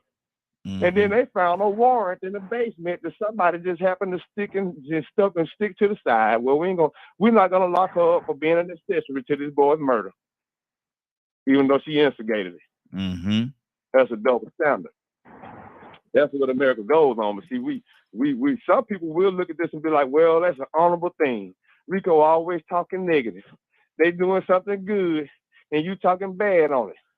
Well, okay, yeah, great. They are honoring him. And guess what? Just like they do all the signs down there by the store where he got killed at, they're going to shoot it up. Mm-hmm. Some people can't wait to vandalize it and deface it. Mm-hmm. Just something else for them to do. Why he still didn't get justice. And she's still living and out here free. But that's what happens, you know. So that's white supremacy. That's the neo-Nazis. That's the thing we just got away from. See, really and truly, that plays a part in this too. Mm-hmm. Mm-hmm. That white supremacy. Yes, sir. Entitlement. Yes, sir. Mm-hmm. Now, let's ask ourselves, why did that happen to Emmett Till like that? And why is it that the Jews can still get justice to this day, but a lot of black people don't get justice? Not only from what happened in the past, but right now, people being incarcerated for crime they didn't commit based off of race. Mm-hmm. And they don't get compensated, or some get small compensation after 45 years and 30 years and stuff, you know? Mm-hmm. This system that shows a favor and a bias, and that perception and that narrative of blonde hair and blue eyes being dominant. But guess what the truth is? But now, and you know what, when I was in school and I found that out, man, after hearing about all this Aryan nation and white supremacy stuff, and then I got into biology and they said, blonde hair is recessive and blue eyes are recessive. I started asking the question, you mean to tell me that this means that if you mix this with nappy hair or coarse hair or black skin, yes, and yes. I'm like, well, wait a minute, where Hitler get this mess from? Mm-hmm. He flipped the narrative. Yep, exactly. And tried to make the world believe something that science already told you wasn't true. Mm-hmm. But we're going to force y'all to believe it with a military. See, that's where these militaries come in at. Same thing right now. You know, we was talking about the going to other countries and doing what we're doing to them, man. The military work on behalf of these drug dealing pharmaceutical companies and these corporations that like to steal resources, Mm-hmm. to kill leaders, you know. Exactly. That's why Emmett Till just got a statue and didn't get no justice, Mm-hmm. because of that white supremacy system that we refuse to use our vote. Everybody else using now, the Japanese. You don't hear Asians or Latinos saying, man, your vote don't count. Mm-hmm. Y'all wasting y'all time. You just hear us and poor white people saying that. And we the ones suffering the most. Even the LGBTQ voting. You don't hear them saying that. And guess what? They passing us too. Exactly. 508-924-3521. 508-924-3521. Give us a call. We'd love to have your input. 508-924-3521. Phone lines are open. Annette, good morning. How you doing, young lady? Oh, perfect, brother. Perfect. Good deal. Good deal. We're talking about Emmett Till. He had a statue placed in Greenwood, Mississippi on October the 21st. Actually, that looked like it was Friday, 2022. What do you think about him having a statue erected in his honor? What does that say to you? What do you think the whole motivation is? You know what? It doesn't really matter the motivation. Mm-hmm. The fact that we have a epistle that Mm-hmm. we can see, Mm-hmm. I think is a step in the right direction. Okay. And the only reason I say it's a step in the right direction because it's a reminder. Mm-hmm. Sometimes we need to be reminded of the debauchery that we're creating. Mm-hmm. When people lie, it's crazy. And I can't say it's America. I say it's the people in America who refuse to consider that Black America is a superior race too. Okay? So it's so important that we look at how the personalities of people are willing to tear down somebody who's great. It's crazy. Blacks and whites can live together. I grew up in Los Angeles, California. And then I went to the South to go to school. I had no idea, even though I heard about it in my civics, but until I stepped in to the South and really understood it, the bottom line, there's a book called The South Within the South. So I'm happy that they put a statue up. Will that take the place of Emmett Till's life being taken? No, it won't be. But however, when we look at Black America, civil rights, that movement, the movement has really died, right? It's not what it used to be. And sometimes we have to write our own way. It's sad that people can lie and Black brothers like Emmett Till get lynched. And we don't, I really don't see it as white supremacy, to be honest. I don't want to coin it that. What I want to coin it is, what do we do to stop it? See, a lot of people are scared and fearful to do anything about it. Wow. Annette, you there? Did we lose you? Yes, I'm here. Okay, good deal. I thought we had lost you there. Badger, what's on your heart? Man, dude, it's just one of the many examples, unfortunately, of some people getting away with things. To be quite honest, I'm kind of looking at why don't we hold the people that were in, the judge that was in that courtroom, responsible? There was enough evidence. Right. So it's just, unfortunately, the supposed grand jury is the reason it came to an end. But what do you think should have happened? Because a couple of years ago went by, just a few years ago, actually, let me say it that way, that the young lady came out and she said that, she lied. Now she's of a certain age now, but when she came forth and said that she lied, now this young man is dead. Should something have happened to her at that point? Well, the FBI started investigating in around 2004. They never really investigated before that, when they should have. and that's kind of when things started to come out. Mm-hmm. And the other part that's really messed up is the the males, Roy Bryant and J.W. Millum, um, selectively retelling in Look magazine and admitted to it as well. Mm-hmm. You know, a year later, and that should show all by itself how bad it was. Mm-hmm. And the fact that with them admitting that they did it, I was actually trying to find if they actually if the case was actually put out to the public, It should be. um, which I'd have to find it. Um, it's sad. Um, how for somebody to admit that they did it to be just let go. Mm-hmm. Um, Yet also from some of the evidence that's come out, she was also threatened not to say anything too. Mm. Mm. So yeah, Wow. um, and that's the other flip side to it.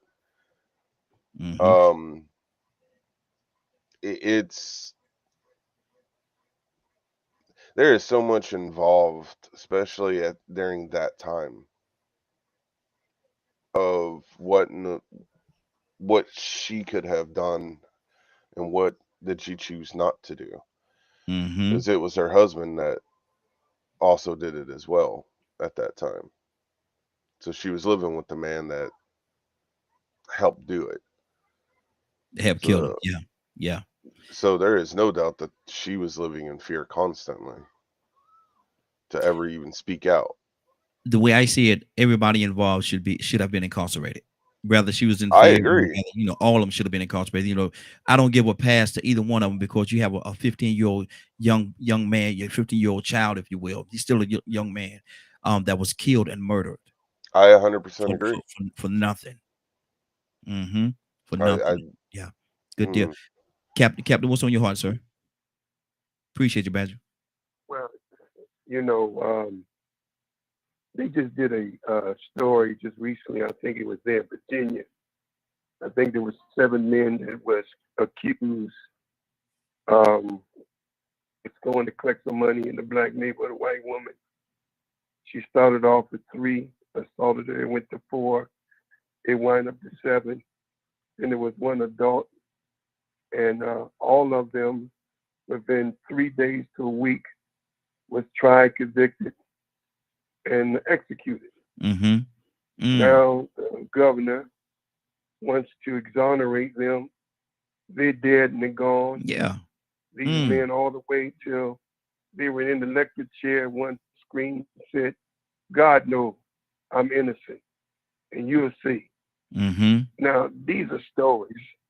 There was a young boy, 14 years old, was the first young kid. I think he was 14, maybe younger, who was executed. Mm-hmm. We got so many stories. So Emmett Till. Now, those men that was exonerated or did not get convicted for the brutal killing of our young brother, they left families. You can trace their names back. Then why don't some reparation be brought to the families? Mm-hmm. I know what they're going to say, but we didn't have nothing to do with it. But an example has to be made. Yes. I was looking at a documentary of the Nuremberg trials. There was a female guard who was, I forgot what they called her, they had a name for her. she was so brutal. And she left, and of course, like all of them, tried to blend into society years later. And the Jews found her. She was 80-something years old, and brought her to trial. Mm-hmm. Everyone they brought to trial, they killed them. They hung them. So they had nothing to do because she's a female. Yeah. But we have to get to the point where people have to be made an example that, okay, but if your family member did it, then we would charge the estate to be able to give reparations to Emmett Till's family, whose mother, she's gone now. But if they took some land, a whole beach, from some blacks 100 years ago, 80-something years ago, and finally they realized that the beach was taken from these black people, all these years, they returned the beach reparation to the people. So sometimes, yes, justice do come some way down the road. And I like what everybody said at the beginning. Yeah, the statue's good. We appreciate the statue. But that young man is crying out for the grave. Yes. It's going to take another 100 years to get that man justice. Yeah. We should not be satisfied. Come on. She brought to court, and the families that had something to do with that young man's death, they pay a price. And what it sends out is, I don't care, the daggone perpetrator do never get away. Whether you escape it in this world, your family will pay the price for the wrong that you have done. Wow. That's my attitude. Good deal. We got Joseph and we got Peter. I'm gonna go to Joseph first, and Brother Peter, I'm coming to you next. Joseph, good morning, sir. How you doing this morning? Hey, good morning, family. How y'all doing? Hey, doing good. About Emmett Till. We're talking about Emmett Till, man. He had a statue that was Friday past October the 21st. They put a statue up in Greenwood, Mississippi, in his honor. What's on your heart? What does that say to your heart, brother? The whole situation concerning the whole group of gumbos. What does it say to you? Well, I'm glad that was a gesture was made after all these years, a gesture. But we have a Republican governor down there who's blocking millions of dollars, federal dollars, from going to Jackson, Mississippi to improve the water system there. And the governor of the state of Mississippi has the power to improve the water system. But because it's 82% black,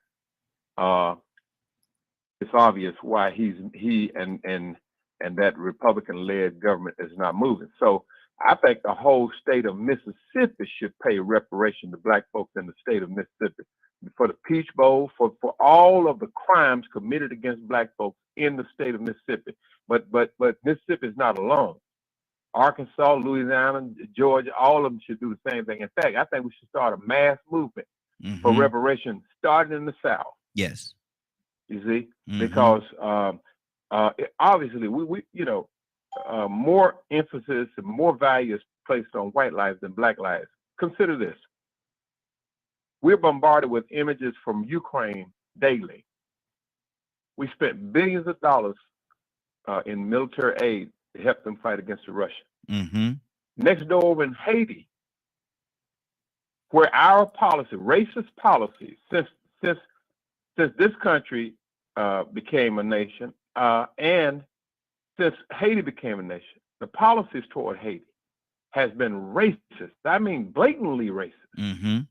They send in the Marines and take over and set up dictators in Haiti and don't allow the people to choose a leader of their choice because they cannot afford to allow that first black republic to flourish. If it does, it would inspire black people throughout the diaspora. They know this. Now, the sad part about it is, though, we've been educated to look at Haiti through the lenses of white supremacy. Wow. So black Americans, the Congressional Black Caucus, and other leaders, they're not forceful enough to attack these racist policies. So that shows what miseducation can do to a people too. As Carter G. Woodson said, in the book, The Miseducation of the Negro. Mm-hmm. And as the Honorable Elijah Muhammad reminded us over and over again, and as the Nation of Islam, praise be to God, keep reminding us of just how bad we've been miseducated. Mm-hmm. But I'm glad to hear this topic, man. I'm glad to hear this discussion, because we got a long ways to go to come into our own self-awareness and our own political matureness, social and economic maturity, so that we can do for ourselves, Mm-hmm. because this Emmett Till situation, the movie and everything, is raising our awareness. Mm-hmm. And somebody said back before slavery ended, as if it's ended, somebody said that if you give the Negro his freedom, you would have to put a gun to his head to make him keep it. Wow. Look at how they've turned back all the civil rights gains of the civil rights movement. They gutted the Civil Rights Act. They're working on the Voting Rights Act. They're working on the Civil Rights Act too. Every major policy that came out of the civil rights movement have almost been overturned Mm-hmm. and reversed. And we have not mounted the kind of offensive that we need to mount. We got to assert ourselves in such a way that the whole nation know that we're not accepting that. We're not playing these games. We're gonna do the same thing that our parents did in the civil rights movement, and act up and protest. Mm-hmm. We're gonna do the same thing again. Yeah. And we must say that, and we must be about that business. Exactly. But that's how I'm thinking about it. 508-924-3521, 508-924-3521. The phone lines are open. Let me go to Pete. Then we'll go to Leonard. Pete, what's on your heart? Good morning, sir. How you doing this morning? How you doing this morning, sir? DKM radio panelist and audience, Facebook Morning Glow, DKM. Yes, sir. Radio. Yes, sir. Yes, sir. Man, we're talking about Emmett Till. Now, Friday they erected a statue in his honor. Pete, what does that say to you, man? Where's your heart on this whole situation? Well, down in in Greenwood, Mississippi. Yeah, whenever honor is properly due and honor is given, I will give you an acknowledgement and gratitude for acknowledging where acknowledgement is due. But you give me a statue for a young man that was lied on and killed, and the perpetrator who started the initial lie still alive and has admitted that they lied and they have failed to face prosecution, then it is the duty of the everyday ones in this society to go apprehend that individual, physically take possession of their person, assemble a council that are astute in law, or try the lady due to the facts of the matter, and whatever the sentence is rendered, and it don't matter who stands in the way. The United States as a government, the Supreme Court as a make-believe court of a situation of judiciary, any state, civil, whatever, any of y'all. Mm-hmm. That lady should be held accountable right now, today. And whatever this decision is of the individuals who have formed as a jury to adjudicate and judge her, whatever their conclusion is to be implemented immediately, and that's all. Mm-hmm. The time of us tolerating all the nonsense, this egregious mess, 30, 40, 50, 60 years ago, you want to come back. The young man, one of the brothers was talking about, who was the youngest executed. They wanted to, excuse him and clear his name. What was that, like 50, 60 years ago? Mm-hmm. And now you want to come clear his name? Look, time out for that. Time out for that. I mean, it's a nice gesture, right? But slapping the taste out your mouth is a better gesture for the offense and the harm that has been done and continues to have vestiges today. Mm-hmm. And are we some idiots for not understanding how we have to hold violence in resolve? It's not about, we always want to kill somebody. It's not what I'm saying. What I'm telling you is only so much that we should take from anything that don't make sense. Stop trying to make sense out of stuff that don't make sense. Just respond to it sensibly. Mm-hmm. Like you can't slap somebody upside their head. You can. And you should. We should. We shall. It needs to start right now. Mm-hmm. Time out for the nonsense. and certainly along the lines of race and racial injustice. We should have had it with that. Period. Jew, Gentile, Christian, Muslim, gay, straight, educated, ignorant, light-skinned, dark-skinned. I'm talking about period. If you're coming at us with some nonsense along the lines of race, it should be intolerable at this point from us, from all the experiences, the vestiges, the whatever, the woo. Not everybody don't hate everybody. No, I get all of that. If you're coming with that nonsense, why? Didn't I hear Belafonte tell us burn this bad fella down? Exactly. Did he not say it ain't nothing left to do but to set this bad fella on fire? Now, what did he mean? He meant we done did everything. Yeah. We done tried everything. Mm-hmm. There's only one set of things we ain't tried. What's that? Not tolerating the nonsense. That's it. It ain't no explanation, ain't no praying, ain't no reasoning, ain't no coming together, ain't no none of that. If you're coming with that nonsense, then we as a collective should mean to bring about your immediate demise. Wow. And that's all. That's it. That's it. That is it. And somebody on one of the platforms that we have here, they said two wrongs don't make a right. They said two wrongs don't make a right. That's their input, and that's how they feel about it. And so Papa J is the name. Said great. And don't do wrong and you won't get a response to wrong. See, that's the ignorance I'm talking about right there. Don't do me wrong and expect me to pray for you and forgive you and accept you. That ain't happening no more. I will forgive you when I throw dirt on top of you in your grave. Then I'll forgive you. Now, you don't want me to have that mindset, but that's the mindset I got now. Now what? Wow. You don't want it, don't commit the offense. But if you commit the offense, fully expect recompense. And that brings about your ultimate and immediate demise. Wow. 508-924-3521. 508-924-3521. Give us a call. We'd love to have your input. We're talking about the Emmett Till situation, and he just got a statue in Greenwood, Mississippi. It was erected October the 21st, which was Friday, 2022. Captain Leonard, good morning, sir. What's on your heart this morning? How you doing? Good morning, Mr. Ashame. Good morning, sir. How you doing? I'm doing fine. I heard your question about it's about the statue. Yes. I'm sure whoever worked for that, I'm happy for them. To get what they wanted. It's about to be a turn, y'all. Go ahead, brother. Go ahead. I'm just saying. I mean, I noticed it. That's something someone's doing that has nothing else to do with me. I'm not. I don't have this anything else about it. That's what someone set out to do, and they accomplished that. I wasn't a part of it, and I don't know them people, but I'm glad they got what they wanted. What does it say? What does it say to your heart? 67 years later, there's a statue erected in his honor. What does that say to you? Well, I mean, it's for him to recognize what he went through as a reminder of what happened. How should I feel about it? Don't know. I have to ask you the question, brother.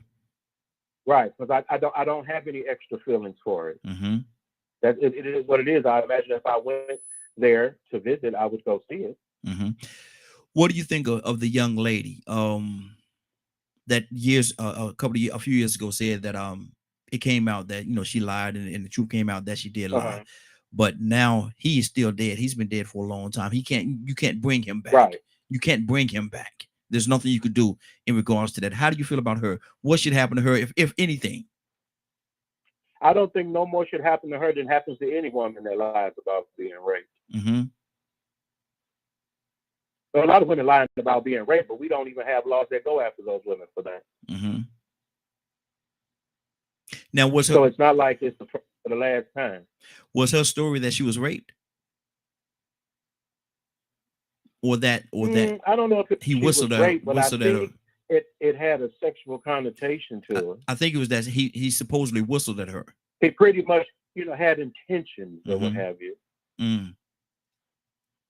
Made some type of gesture or what have you that they didn't appreciate. But whatever it was, it didn't deserve what happened. Absolutely. So that's the issue is, what are you going to do about the lie, about the laws and things like that? And is that still happening? You know, I'm not going to go back and sit around and waste today worrying about something that happened then. Especially if I don't have a connection to that. Somewhere it was for the family.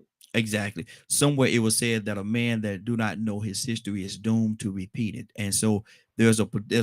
Well, that's ignorance. You know, a lot of people throw that out there, but history is what it is. Go read it. It ain't going nowhere. It ain't been nowhere. But that don't mean it's gonna go away, or that these kind of acts are not going to happen again. It's always again. going to be there. It's going to be there 30 years from now. But that does not mean that some of these acts that we're talking about, some of these situations, it's just happen. It happens every day. But if all you gonna do is sit around and just talk about them and do nothing. My point is that's my point. We have something have to happen. How about making sure you get people in office that are more concerned about you and your interests? That's one step. That's one step, Leonard. But the others, I think other steps have to be taken as well. That's a good step. Putting the right people in office. That's one, but that's only one step. We have to travel a mile, so we have to take more than one step. Cry about it for 20 years, 20, 30 years. No one is suggesting that, brother. No one is suggesting that. But what I am saying is this: if we're traveling for a mile, that's one step. That's a huge step in putting the right people in office. But we have other steps that we have to take in order to stop these situations and these terrible things, lack of a better term, from happening. Exactly. Let me go to going forward. That's what we should be doing. Absolutely. That's what we should be talking about. Okay. Good deal. Good deal.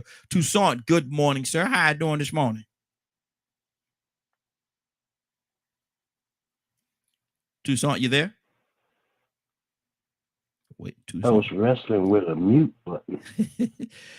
Your neck of the woods, brother. Your neck of the woods. Greenwood, Mississippi. Are you familiar with that area? Somewhere around here. Okay. They erected a statue, Emmett Till statue on Friday. They say they erected a statue of Emmett Till.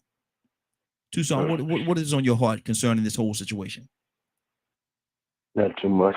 They still got one of Robert E. Lee and all the rest of them. Wow.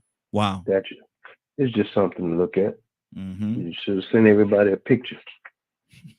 And that's good that they did that. But, you know, that's not justice. That's commendable. But it's not justice. Because the act. What would justice look like? The one that caused. What would get that woman? Go get that woman. Go pick her up. So you want to go get an 80-something-year-old woman and lock her up? Yes, ma'am. Yes, yeah. And everybody else involved. The judge too, the lawyers, if they still living, that was part of it, that did not do whatever they were supposed to do, and those that perjured themselves, get them too. Get them all, line them up, bring them all in, and whatever the price, the penalty for the crime that was committed, all of them, every one of them, whatever the penalty for that type of crime. Because if I rob a bank and you with me, you go to jail too.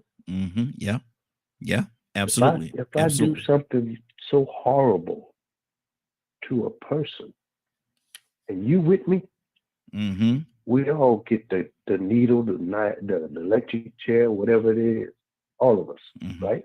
Yes, sir. Every one of us. Do that. Don't build me. You don't need to build me no statue. I mean, that's good, but that's not justice. Wow. When this society, and I've been in the South all my life, I know how they operate. They make you smile and have you a dinner, feed you some sandwiches to shut your mouth, and move right along, business as usual. Nothing changes. Nothing changes. Hopefully they can't talk with their food in their mouth. Paul, good morning. Paul, good morning. How you doing this morning? Good morning. Morning, Raheem. Morning, Glow. Yeah, there's so many areas on this, but yeah, I'm just glad I don't live in the South. Everything I hear about it sounds pretty bad. And no offense, I know you guys probably love it because but there's a lot of dysfunctional. If you look at the states that have some of the worst metrics for poverty, incarceration rates, and all that stuff, it's usually the South, usually red states. So that's because the people in power don't want to fix those things. And but anyway, about the Emmett Till thing, yeah, it's good. It's symbolic, I guess it's to whoever. I don't know the details of that particular case, but somebody lobbied for this, saying, we need to acknowledge this brutality that occurred in the past, and that's good. But like Joseph was saying, there's problems now, and others have said, let's work on these problems. I don't know that statute will change anything. As I've said before, I knew about the brutality of white supremacy as a young child, and I'm 51 years old.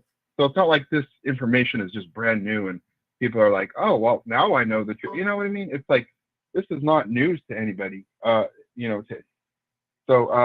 the other thing I want to say is like, that was about basically the white people were deeply afraid of interracial relationships, and that still exists.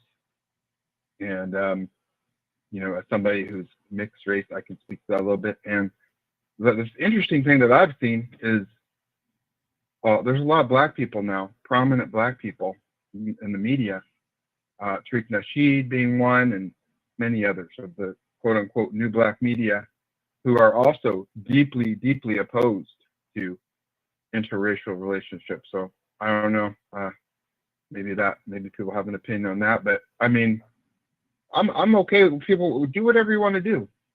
If you want to go with someone from your race, great. If you don't, I don't care. Just be a good person, but some other people don't think like that. So that's how I feel about it. Okay. Good deal. Mr. Hicks, talk to Mr. Rico. Coming to you next. Yes, sir. I was thinking about a surah in Quran, and I won't say it in Arabic, just the English. And it just says, throughout the dawn of time, man will find himself in a state of loss, except for him that does good deeds and enjoin others toward patience. I think, the climate and the times that these things happen, I mean, who you punish? You punish the whole crowd, you punish the whole culture, you punish everybody that was raised in school with these teachings of Darwin, that they were better and there was a difference between the races, and that was the thinking. But over these events being publicized, it's almost like they had cell phones that could take pictures of it. But this was a time when they had some actual facts of it. It brought people to really, really contemplate what they've been taught. I mean, to hear about these things, in 55 when this thing happened, with Emmett Till is coming out of the area where there was 100,000 people was lynched daily. I mean, it was lynching black folks, white folks was lynching white folks. Lynching was the culture. They had this thing about their pride and the woman on the pedestal. I was watching a movie last night about jazz, the jazz club. It's about in the same time area where this mulatto girl, her mother took her north and she passed for white, and they came back south, but she was in love with this other guy. Anyway, it just came down to it. I didn't see the end of it. I had to keep turning it off. It's too emotional for me because I was feeling this stuff. Is that in the end, this old woman who comes out, she brings all the letters this guy wrote her and trying to show there's a murder here. I want you to go back and sort this out. And it's not so much to get what you call justice. It's just to get exposure. It's just don't let this thing be hidden. Don't bury it. At the Nuremberg trial, they laid down a couple things that, and one of them was that you can't say that you was following orders to do something if it went against what they put down some moral standards. And so that you can't say I was ordered to do it. But in South Africa, under the reconciliation program, They pointed out that there's a system and everybody involved in this system through social pressure and just going along. Is that you couldn't punish all these people who were acting in the system. You had to look at the system. Mm-hmm. But you had to have everybody that operated in that system stand up before the people and explain what you've done and what you know was done, the killings and the torturing and but bringing it out of the open, not concealed. So I think a lot of times with this thing here, I see more or less bringing something out that was attempted to be covered up. Okay. Even though it was covered in the news. Yeah, but yeah, I won't talk about more of that. That's pretty unsaid. But the patience. You know, I mean, it's easy to say, man, I remember I came out and grabbed me an AK-49. I wanted to raise war. And it's the reality, looking at it strategically, that ain't the weapon's going to win it for you. Yeah. That ain't the strategy going to win. It's not going to win. Wow. 508-924-3521, 508-924-3521. The phone lines are open. Give us a call. We definitely love to hear from you. Rico, what's on your heart, brother? Talk to me. You know how sometimes when people feel guilty about some things that they do, but they don't want to admit that they were all the way wrong, so they find a way to appease you? Well, how about we put a statue up? Some of these same city council meeting members that voted to put that statue up probably won't vote on resolutions to help a certain community that represents Emmett Till. Now, I like what everybody said. It is a gesture. It is symbolic. It is what it is. Leonard hit it on the head. You know, somebody fought for that. Congratulations. I'm glad y'all got that accomplished. But now this is what the reality of it is. Somebody that voted to get that statue put up ain't voting for certain things for certain communities. I guarantee you. Yes, sir. Yes, sir. Yes, sir. But they feel like their conscience feels a little better because I hope I have to vote for the Emmett Till statue. Do they sound like that, brother? Oh, you know they'll do it. Yes, sir. But see, I always think about the reality of things. You know what I'm saying? What's going to happen is he has plenty of memorials. Oh, yeah, that young man that was executed, his name was Edward Stinney Jr. There's so many more. I think Medgar Evers has a statue, if I am mistaken. I might be wrong. So certain monuments and certain statues and all these different things, like I said, Juneteenth holiday, we get a lot of symbolic things, but we don't get justice. So here is the monument honoring Emmett Till, who still never got justice for being wrongly killed at a young age, young man. So we're going to put this statue up to honor him, but are we going to put it in the history books? Is this statue going to teach our young black men why they shouldn't be killing each other? Or is this statue going to prevent the next Ahmaud Arbery or George Floyd? Because they might have some statues in the next 60 years. They already put one up of George Floyd up in New York. I was up there when they did it. Nice, beautiful, symbolic. But what is that going to stop the next case of racist killing and injustice? Now, we could say that the people that killed Ahmaud Arbery, that was just a serve. But hold on. There were some people in place, elected officials. They let them people stay out on the street and didn't arrest them after it happened because they was going to let them off if they could have. And they had it on camera and they was going to hide that too, just like that warrant for that woman that lied on in the field. They're going to stuck it down and let it get lost in the basement and then find the tape 60 years from now. But somebody said, it's a new day and a new time. We ain't finna play that. Let's put this tape out here. It ain't just about these cops no more. It's about these DAs. They just sat back and said, well, hey, he's a good guy. And yeah, he really, truly, he wasn't even cop anymore, but we let him go and do it because he's a good fella. That system. The same system that will go back, man, I love when Captain Dennis went here. Go back and lock up all these Nazis, but then let Van Buren come over here and pretty much let him build a whole city of Huntsville. Because he had other values, double standards. So they worked. This was a good Nazi, even though he built all of them. He designed all the machines that helped them do all the mass killing.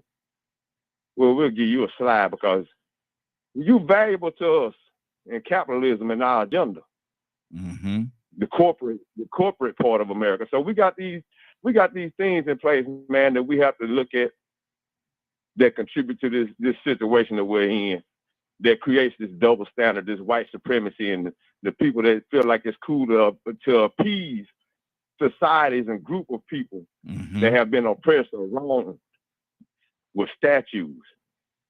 Mm-hmm. Now, the statue might be good and honorable, but have you stopped the situation that exists or the conditions that exist that has somebody able to feeling like they can kill me and get away with it in the police departments, in the judicial system? Mm-hmm. You know, Leonard said something key, man. What we're gonna do about it? Exactly. Because we got plenty of statues. There's a lot of statues already been up before this one. Mm-hmm. But what we're gonna do about it?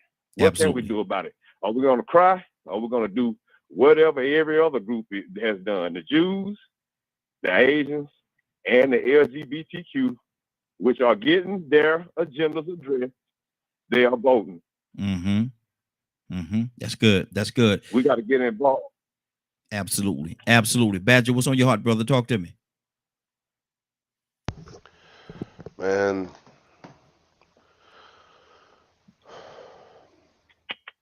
fighting for a better the fight against the systematic racism, you know, it's one of those things that, you know, through me researching and all kinds of stuff, I don't think it's going to end until the folks in power find another way to make income. Mm-hmm. Unfortunately, because that's the way their evil brains work.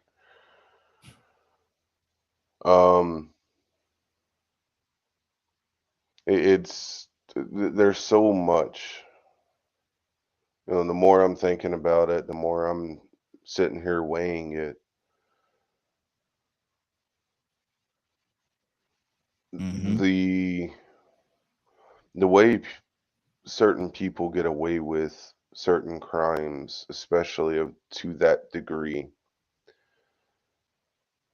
it's sort of like how the most recent Lynch bill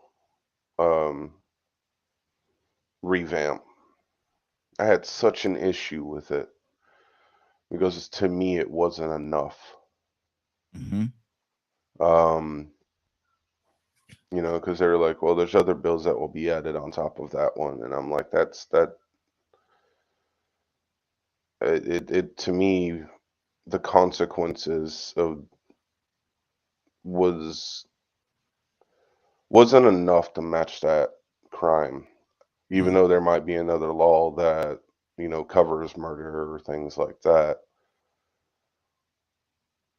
It's an evil deed is an evil deed. Mm-hmm.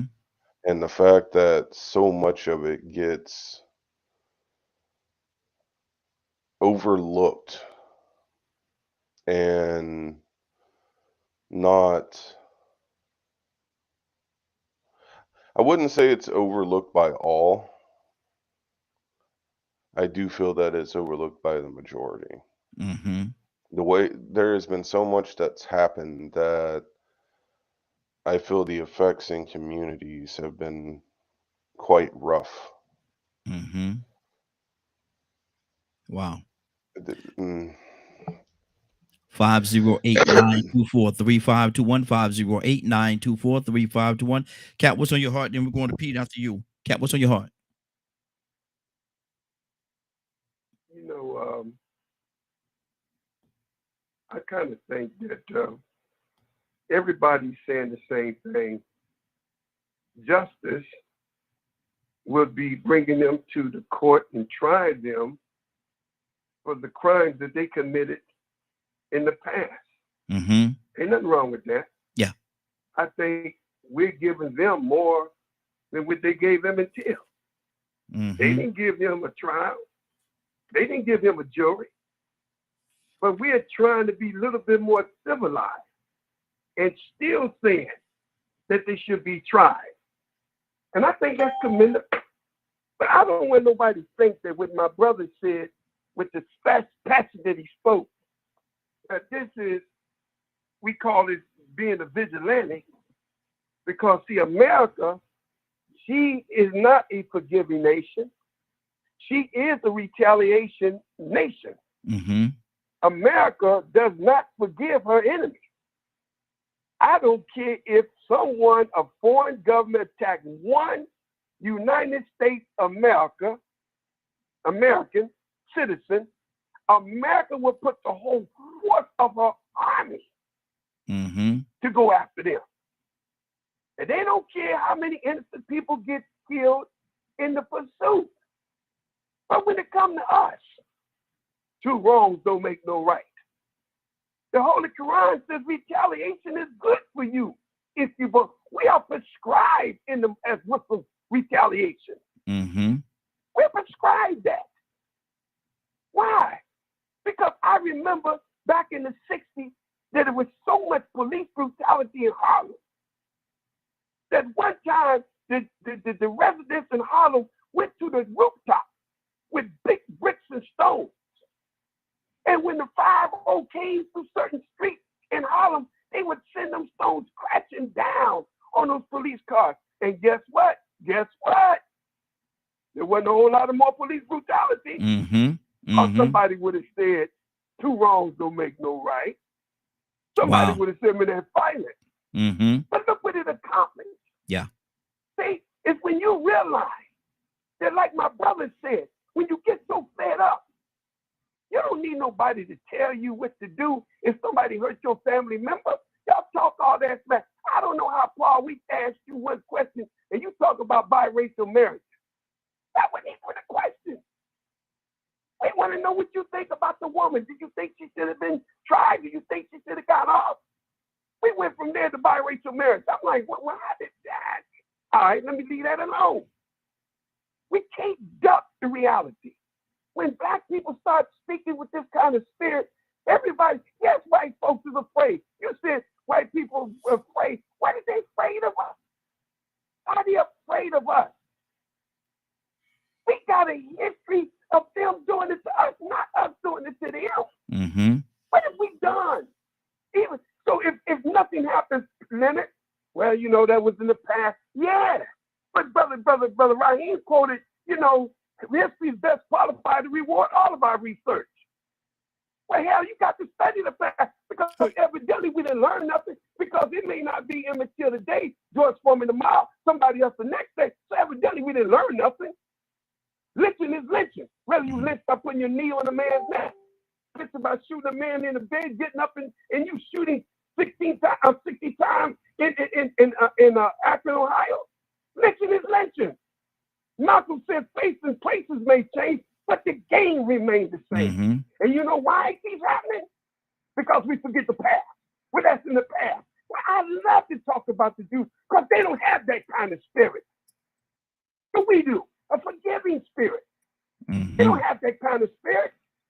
No matter what you do, you know, they went after Osama bin Laden. They didn't give up on this man. They went and got him. So here we are looking at our perpetrators, our tormentors, but we supposed to, you know, two wrongs don't make no right. Come on, man. See, let me ask you this. What they're afraid of. Captain, let me ask you this question real quick. Now, and you're absolutely right. We're very forgiving, but are we very forgiving to a fault? You asked me, are we forgiving to a fault? Yes, sir, to a fault. I mean, does it hurt us? Are we so forgiving that it hurts us over and over and over again, and we just keep on forgiving? But look here, my man Rico said it. It's kind of hard. I think maybe Rico. It's kind of hard to look at the Emmett Till story. Some people can't look, but you know what they're looking at? How is it that the Jeffrey Dahmer story broke at the same time in the Emmett Till story? How come? Is that a coincidence? No. You would rather look at Jeffrey Dahmer than to look at Emmett Till. Black people, I don't want to look at Emmett Till. I can, but you look at Jeffrey Dahmer, eat black people. Do you see? Is that a coincidence? Did somebody know that the Emmett Till? See, it's like roots. You're the one to show wisdom. It brings out a certain passion because nobody wants. But I've never seen no Jewish person who don't look at the daggone Holocaust. They gonna look at. They gonna make this silly. No matter how dangerous it is, it a fault? I don't think it's a fault if it's intentional. How's it gonna be a fault if it's intentional? But our people learn. Stop trying to be so forgiving, man. Yeah. When God said that, listen, everybody in Sodom and Gomorrah was not freaks. There was children who was not freaks. Did God say, well, I'm gonna just get the freaks, the unholy, and he killed everybody. So you're gonna be more than God? We're gonna be more than God?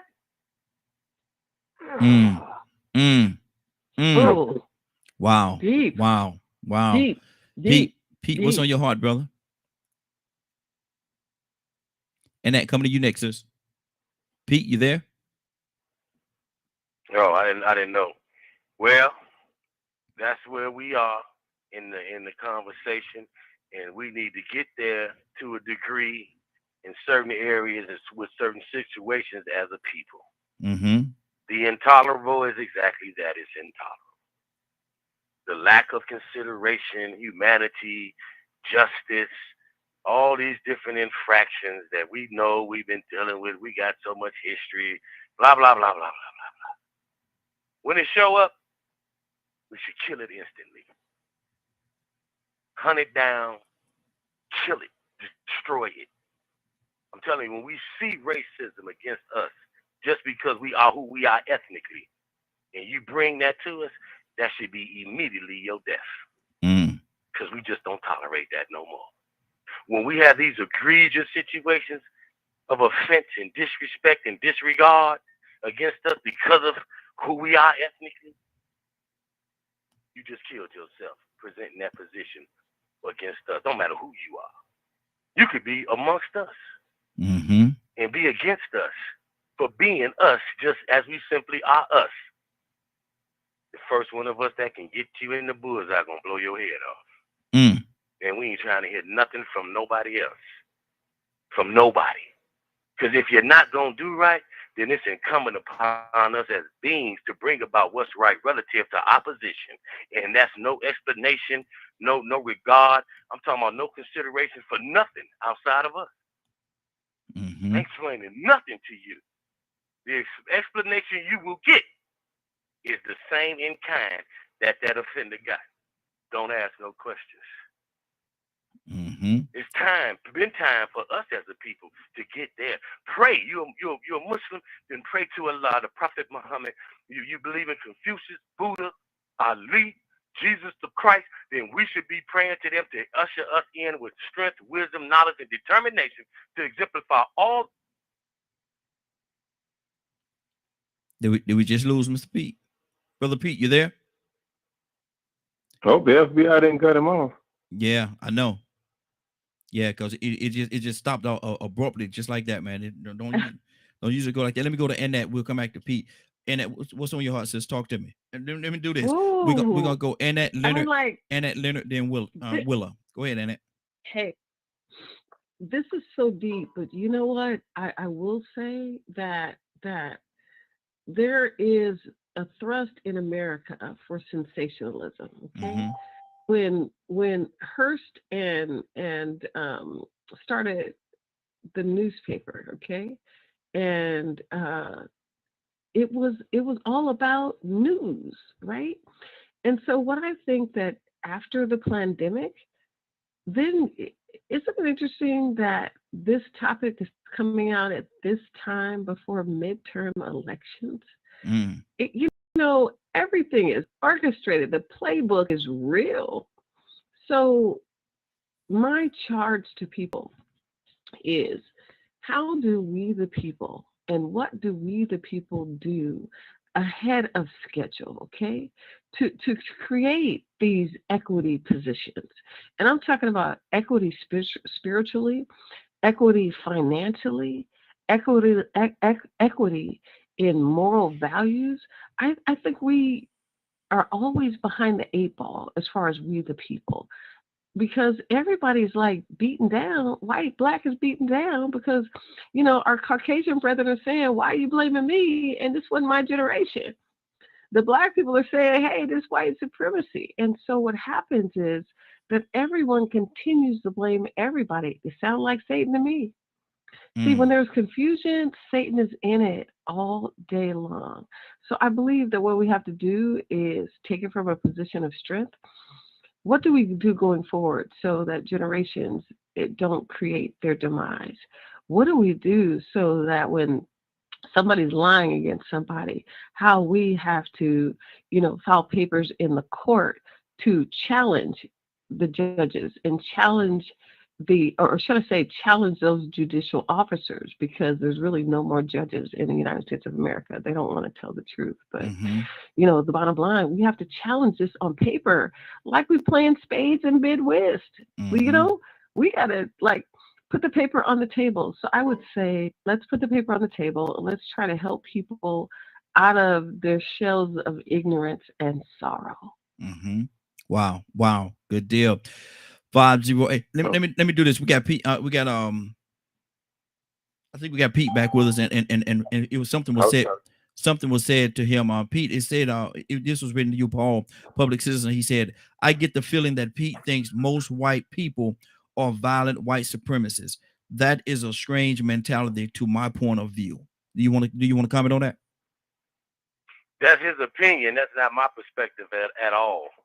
So you interpreting your perception of what you assume I mean, and that's not what I mean at all. So you're wrong.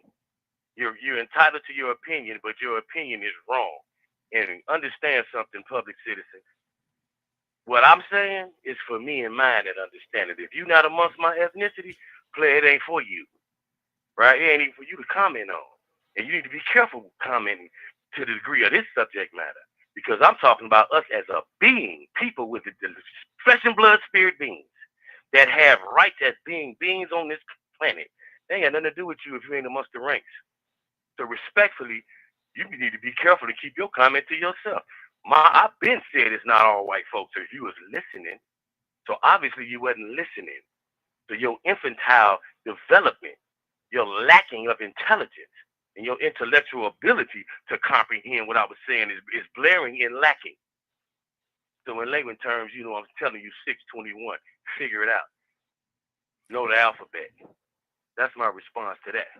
Okay. And like I was saying in the first place, before I got cut off, disconnected, or whatever, no matter that it's uncomfortable, it's that time with us as a people to be intolerable to intolerable things. Period.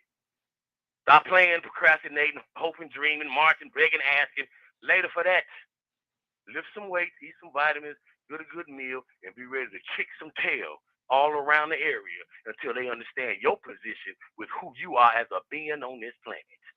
And if we can't have our piece of the rock, then it ought not to be no rock. It ought to be a pebble, because we're going to use all of it to destroy everything that's saying we can't have our piece. Wow. Let me go to Leonard, and then we're going to Willa. Do we have Willa back? Let me see. We have Willa for a second. I think we lost her. Hopefully she'll be back by the time. Yeah, I'm back now. Okay, good deal.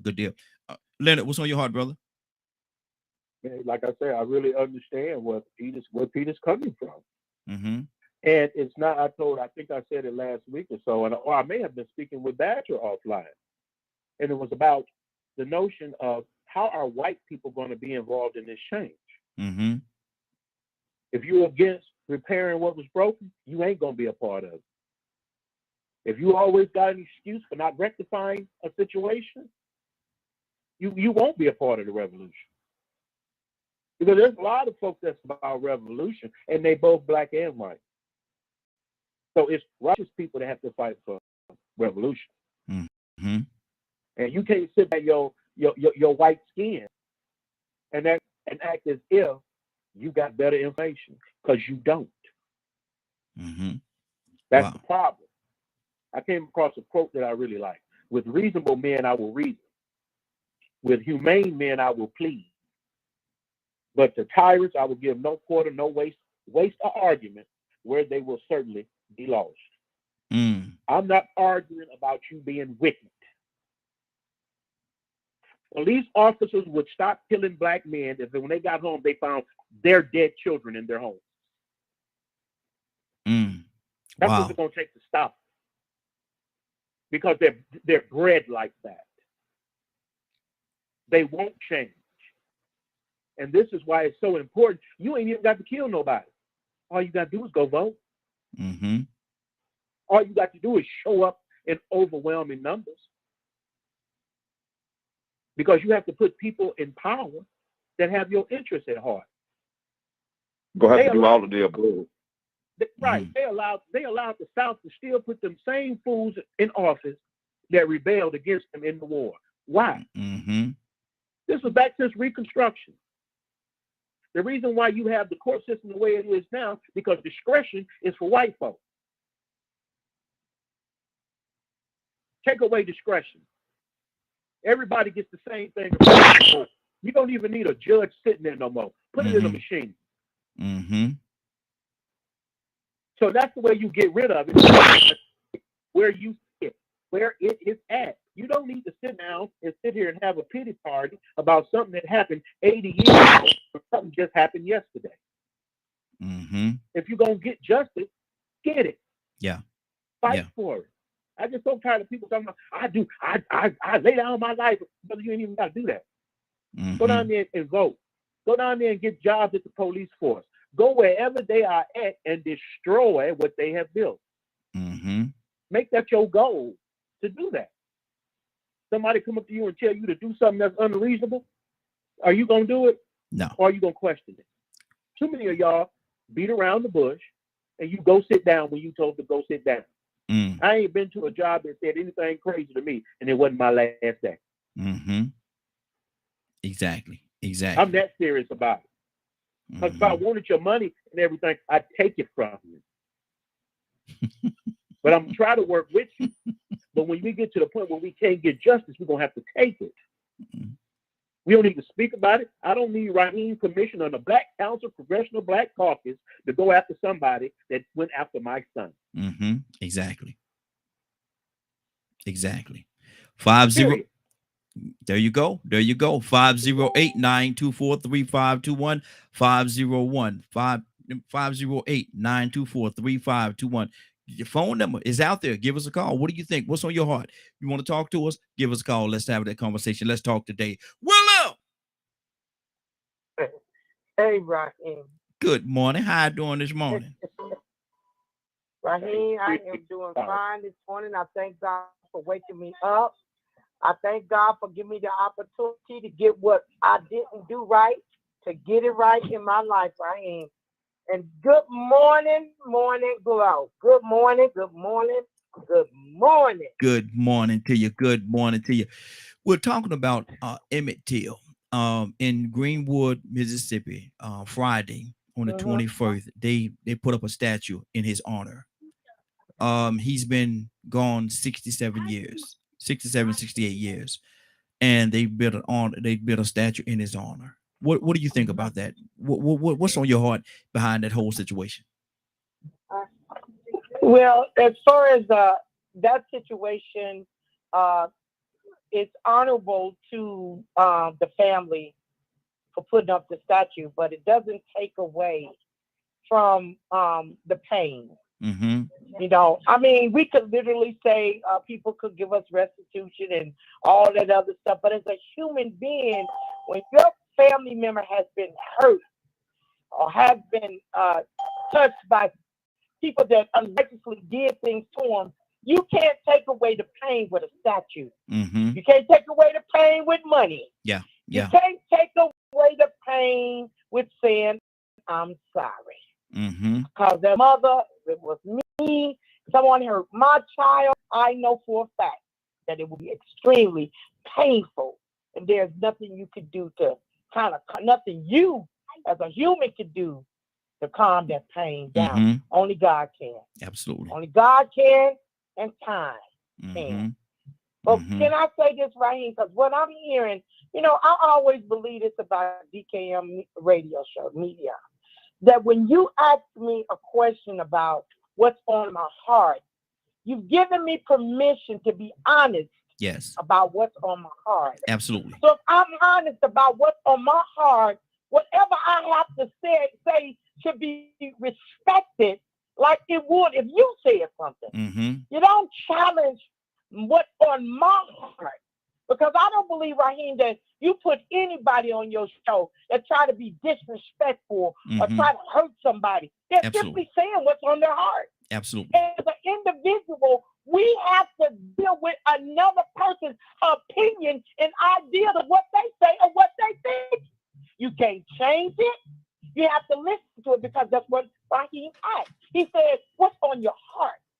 So when you do that, I believe that DKM radio would always be a successful radio show to me when you're able to be honest about something that what's on your heart. Like I'm saying, because my brother did it, don't blame me because my brother was an idiot. Mm-hmm. Oh, that's what I want to say, Ryan. That's exactly what I want to say because I've been listening and it just seems like, I love, let me tell you something. I love the way DKM radio is. I love it. Thank you. I appreciate you. But don't attack people for saying what's on their heart. Absolutely. Absolutely. Let me go to I think we have Toya with a T. Toya with a T. You with us, sis? Toya? Good morning. Good morning. Good How morning. y'all doing? How you doing this morning?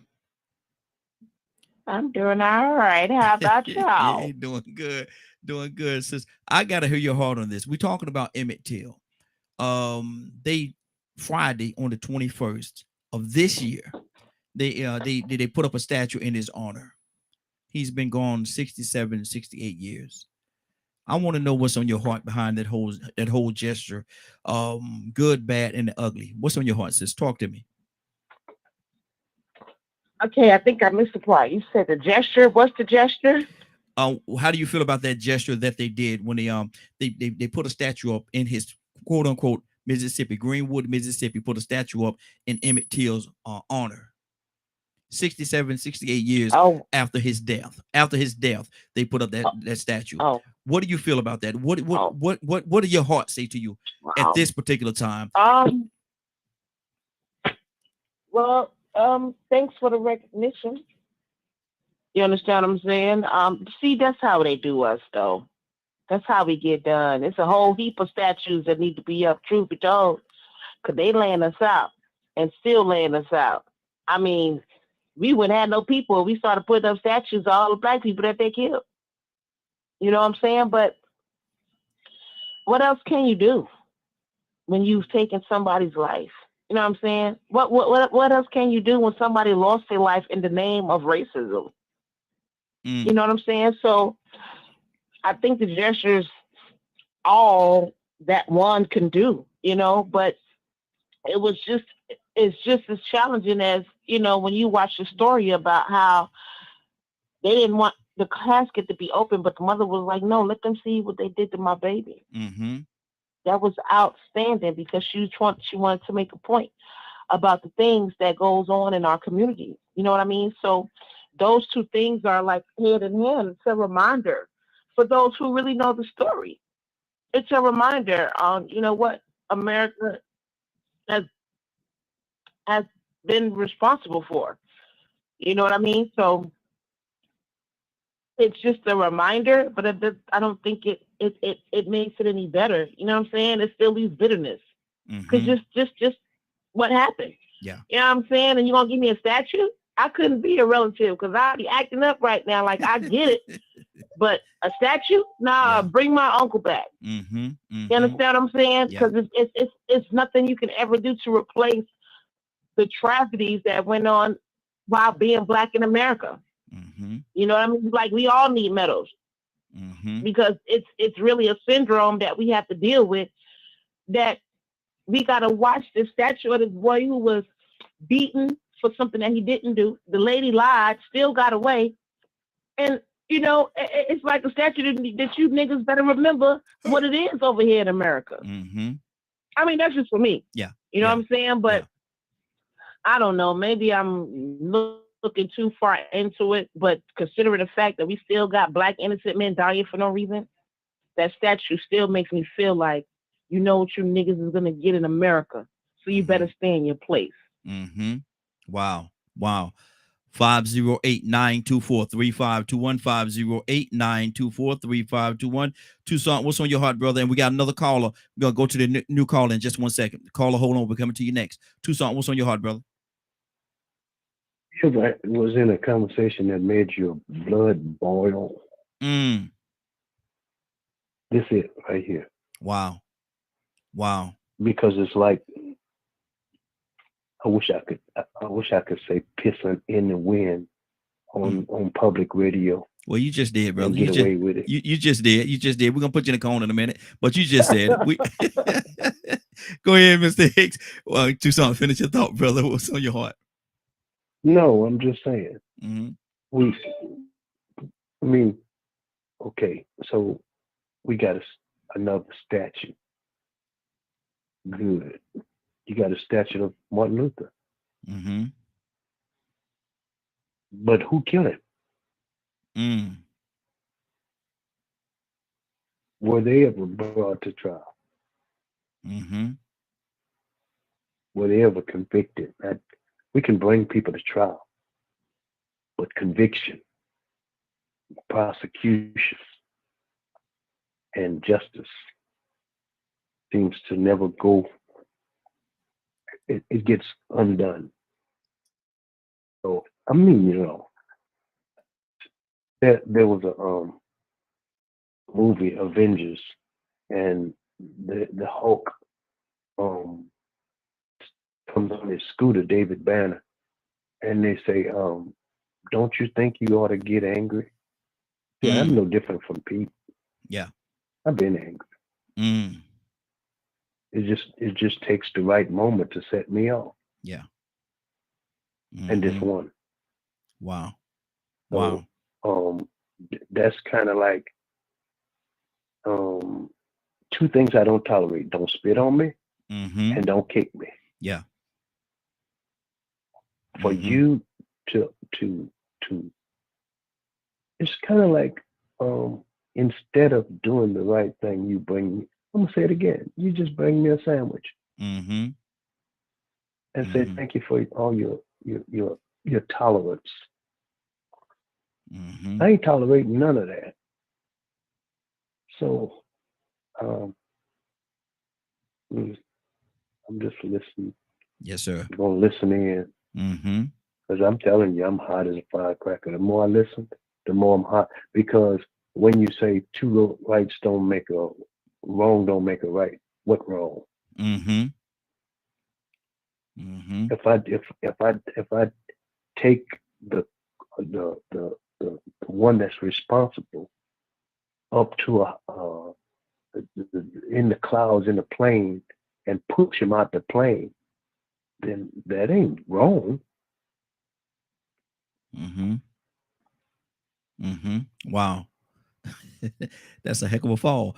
508-924-3521. 508-924-3521. We got another call. Don't recognize the call. I think it says Dennis. Is it Dennis? Yes, it is. Hey, Dennis, how you doing this morning? How you doing this morning? I'm doing great. How are you guys doing? Hey, doing well. And thank you for calling, brother. I think it's your first time calling. Am I correct? Yes, it is. Okay, good to have you, brother. Definitely good to have you. You're more than welcome to always be a part of the conversation. We're talking about Emmett Till right now. We're talking about in Mississippi. I think it was Greenwood, Mississippi. They erected a statue of Emmett Till 67, 68 years after his death. Dennis, what do you think? What does that say to you? Well, to me, it says that after 67 years, we still haven't gained any respect as a people. And basically, a statue that doesn't tell the whole story. So a statue that people just walk by, but okay, they don't even know who it is for the youngsters, but it just says, well, what does the inscription say about the statue? So does it prod others to look into it to see what are taking place? The heinous act, was there any justice? No. Was there any compensation? No. Matter of fact, those folks that actually did it, what is it? They were released the next day. They even sold their story for $5,000 or $7,000. So those are the things that we've got to understand. And for me, understanding as a people, we have a universal problem where, whether here in the United States or elsewhere, we are not respected as a people. Simply because we've learned to turn the other cheeks and basically tell others, well, I mean, we're giving you as opposed to taking. If someone takes something from you, you take it back from them. So what have we learned in those years? To be more docile, I believe, and not to challenge what they have done to us. So the question is, you know, it keeps happening over and over again. Yes. And the only way it happens is because we allow it to happen. It's the simple fact. Our mindset is to forgive and forget. Now, Mr. Dennis, what do until you, that change, Mr. Dennis, let me ask you this question. What do you think should happen at this point in time? We're in 2022, and this has been going on for a long time. At this point in time, what should we as a people, what should we do? we've got to do reinforcement in educating our children. The public school isn't going to teach us anything. So how is it that after 100 years or so, we're actually, in my opinion, have not progressed to the point where we are respected. Others take advantage of us.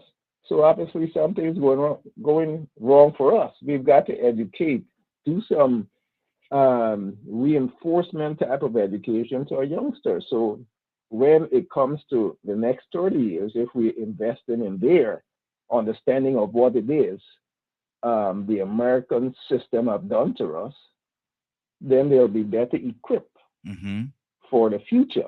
But if we keep doing the same thing over and over and expect a different results, it's not going to happen. Yeah. So are we re-educating our youngsters or letting them know what time it is? No. We're allowing others and the public system to teach us. And that's not going to end until we start doing it for ourselves. Absolutely. That's good. That's my opinion. So and I definitely appreciate it's not going to get any better unless we make a difference. Unless we make a difference. Absolutely. Good deal. Joseph, what's on your heart? Then we got Ibrahim. Gonna go to Ibrahim. Joseph, talk to me, brother. Joseph, you there? Yeah, I'm here. Okay. Hey, man, there's a lot of good meat being served this morning. A lot of good breakfast. Yes, sir. Back to what my brother Paul was saying, I understood what he was saying. It's very powerful what he said, in fact, and I know he got some feedback on it, but interracial marriage is a factor in the struggle, even though, as Dr. King said, races do not marry, individuals do. So I don't see you won't see masses of Asian people trying to, marry outside their race, black, and the various ethnic groups. Most people, prefer to marry within their race.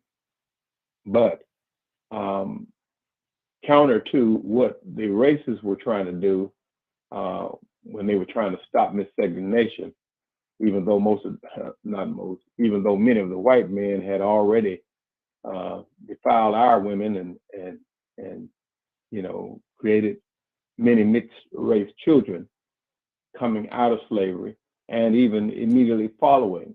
If you go back and read Rosa Parks' history, one of the things she talked about, one of the duties she had was to take reports from black women who had been raped by white men. They leave that part when they're talking about Rosa Parks. They just make her look like a seamstress, but she's more than that. But anyway, with the racist mindset, they will not be able to marshal all their forces if there are so many mixed race couples and families. That will pose a challenge in the event that violence broke out in this country, especially the way the MAGA people want to do it. So I get the call. I want you to know I'm listening. I'm paying attention. I don't think it was fair the way my brother attacked him, but then hey, he had his opinion too. But now this symbolic thing that Rico talked about, man, that's a very important piece. Ronald Reagan signed the bill making Dr. King's holiday a holiday, but look at what Reagan did in terms of releasing crack cocaine across the country in the Black community, low-income community, as Black and brown, poor whites too, and the way he began the process of rolling back the civil rights game. When Black leaders tried to meet with him, he sent out George Shultz to meet with them so that he wouldn't lend credence or strength to their argument by meeting with the president of the United States. Reagan did that, and he cut funding to many of the agencies that were supposed to have safeguarded our rights, such as equal employment opportunities. When you cut funding to these agencies, they can't carry out their mission. Is that correct? Absolutely. Now, we missed that part because when he talked about budget cuts, that's what he was doing, but he was winking at the good old boys around, and they was all laughing, chuckling, and carrying on, and they thought that they were so sophisticated and smart. But everybody's not ignorant, and all of us are not stupid. We're watching everything that moves.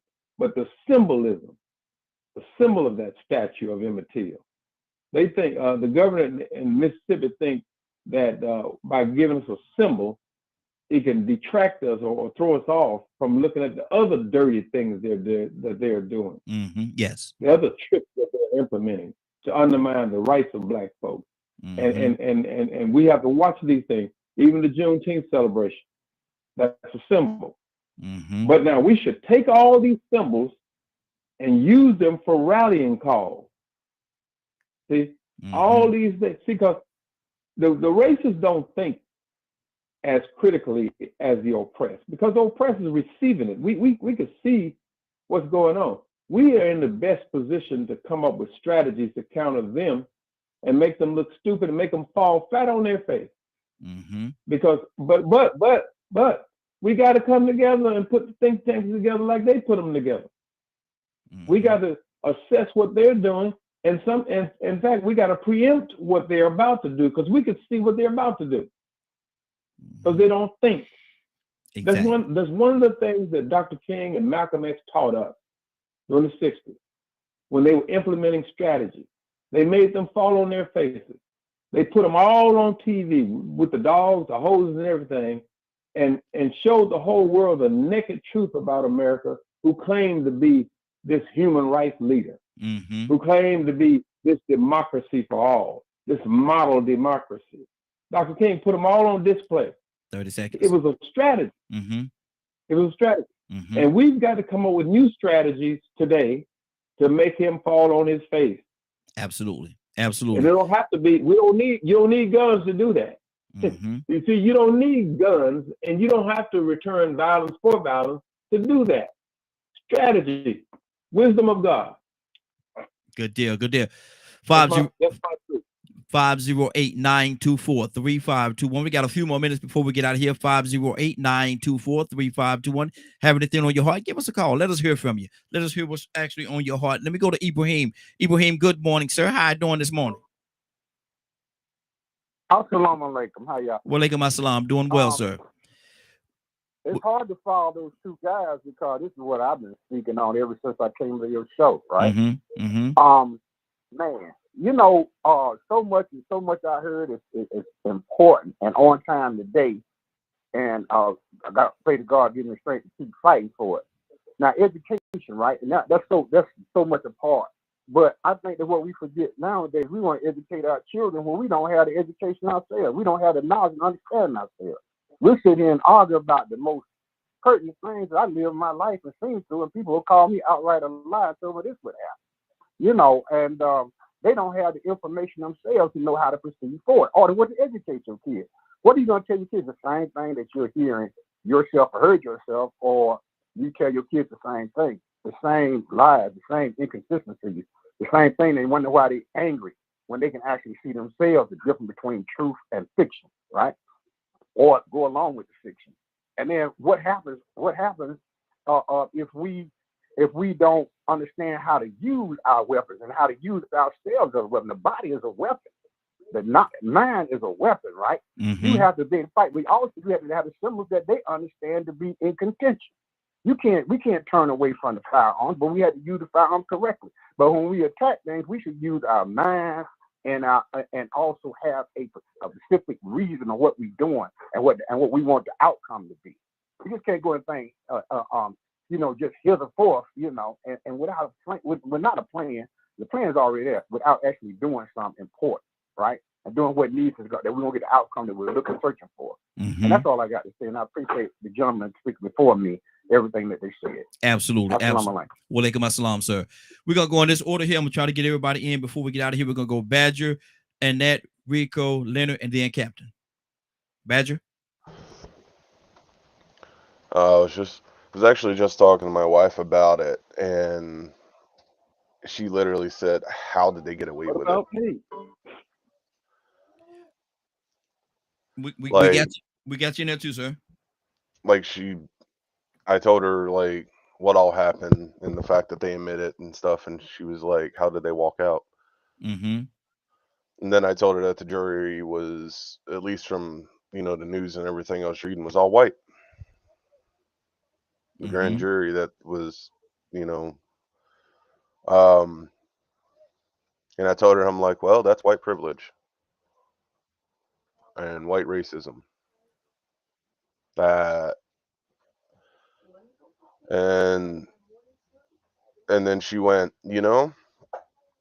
what, do they think that if there was any black people on the jury, that they were going to be biased? And then, she brought up, other cases where it could also be thing that are like, well, now are they going to make sure women can't be on the jury if there's a woman defendant? Then is it going to be biased because the woman could be feminist? Like, where's it going to stop? If that makes sense. Well, where it's going to stop is like it's been enforced many times on here today, man. We have to be that force to stop it. Mm-hmm. We have to be that force to stop it, and if we don't, it's going to continue. It's not going to stop on its own.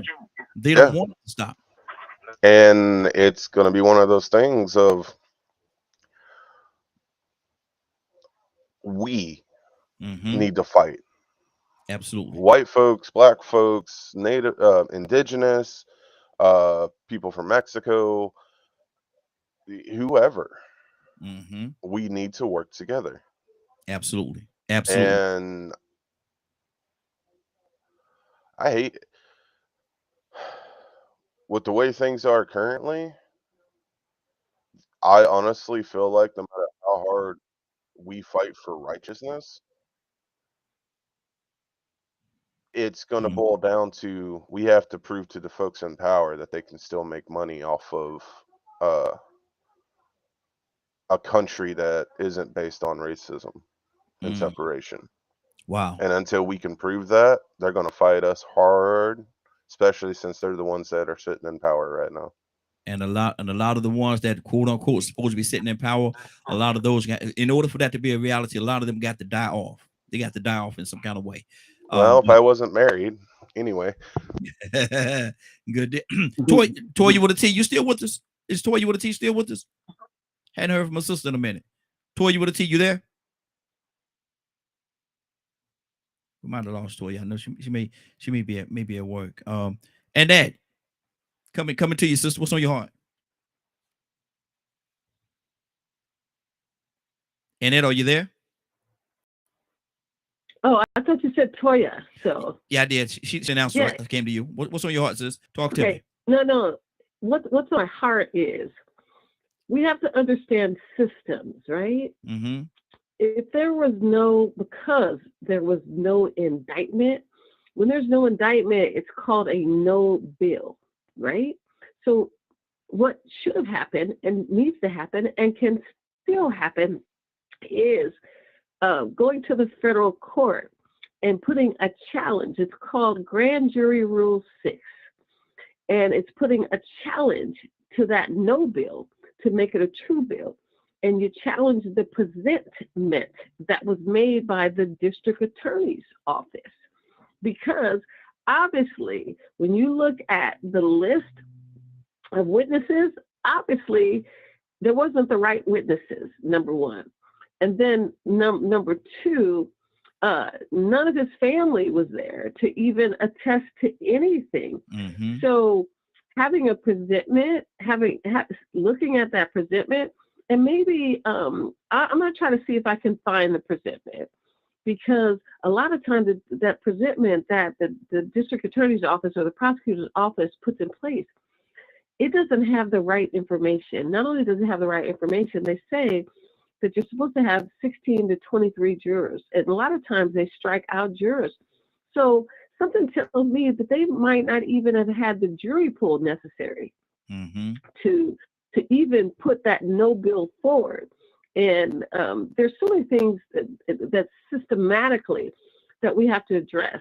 If we don't address them systematically, then you don't get that justice. And of course, a good colleague of mine out of Chicago said, you know, Emmett Till is dead. There's never going to be justice to that. But what we can do is we can challenge the system. That's all we have, is to challenge that system. And it's because there are people in place that have to be accountable. Wow, that's good. That's good. Keep this thing going. Rico, talk to me, brother. What's on your heart? And when we say there's not going to be justice for that, that don't mean just lay down and accept it. Exactly. But because them Jews showed it, they still locking people up to this day. And I wasn't even around during the Holocaust. You know, this is first off, I was thinking earlier, you know, I heard you say that they were gonna make a movie off this. Yes. I was just wondering, I wonder who's gonna make all the money off the movies and whose names is the biggest names on the contract to get all this done. Is it gonna be like what Kanye was talking about? Yep, there you go. That's it. That's it. God, guess what? Nat Turner movie didn't get received too well. And you see what they did to Nate Parker. Just to destroy that movie, they destroyed his career. But this, I like what Dennis said. I like what Dennis said and Ibrahim said, man. This is about education. This is a big. This whole thing was a big educational moment. Even with Annette just said about knowing systems. That's all about education. You know, and it gets to a point where you have to understand that, you know, these statues, they are symbolic. But now we can't look at these statues and these symbolic gestures as victories because justice still wasn't served. Exactly. Not when we still got Ahmaud Arbery's and Eric Garner's going on. You know, Black Lives Matter is this for a reason. Ain't that some Black Lives Matter back then too? And we still talking about it. So it goes back to education. How do we fix this? You know, Tom Hanks said something. He said he was ticked off because he didn't know about Black Wall Street in Tulsa, Oklahoma. Exactly. Now, we just heard Leonard speaking earlier. Leonard is very educated. But somehow rape came in. White women being raped and not really knowing what all happened. But this is a part of our Black American experience. So, you know, I don't look at things as dwelling in the past because really and truly education is all based off the past. If we're going to become educated, what we're going to be educated from about the future? ABCs come from the past, math come from the past, Constitution come from the past, civil rights come from the past, World War I, World War II, all these things come from the past. We ain't dwelling on it. We're learning from it. So when we talk about Emmett Till and Medgar Evers and Edward Stenny Jr., we're not dwelling in the past, but we're still making the point be known that, listen, man, this condition still exists. The trauma, the cause and effect and the trauma that's the result of what has been going on in the past, the lies that were told, the miseducation, and the things that people just don't know because they don't know any better, like Tom Hanks.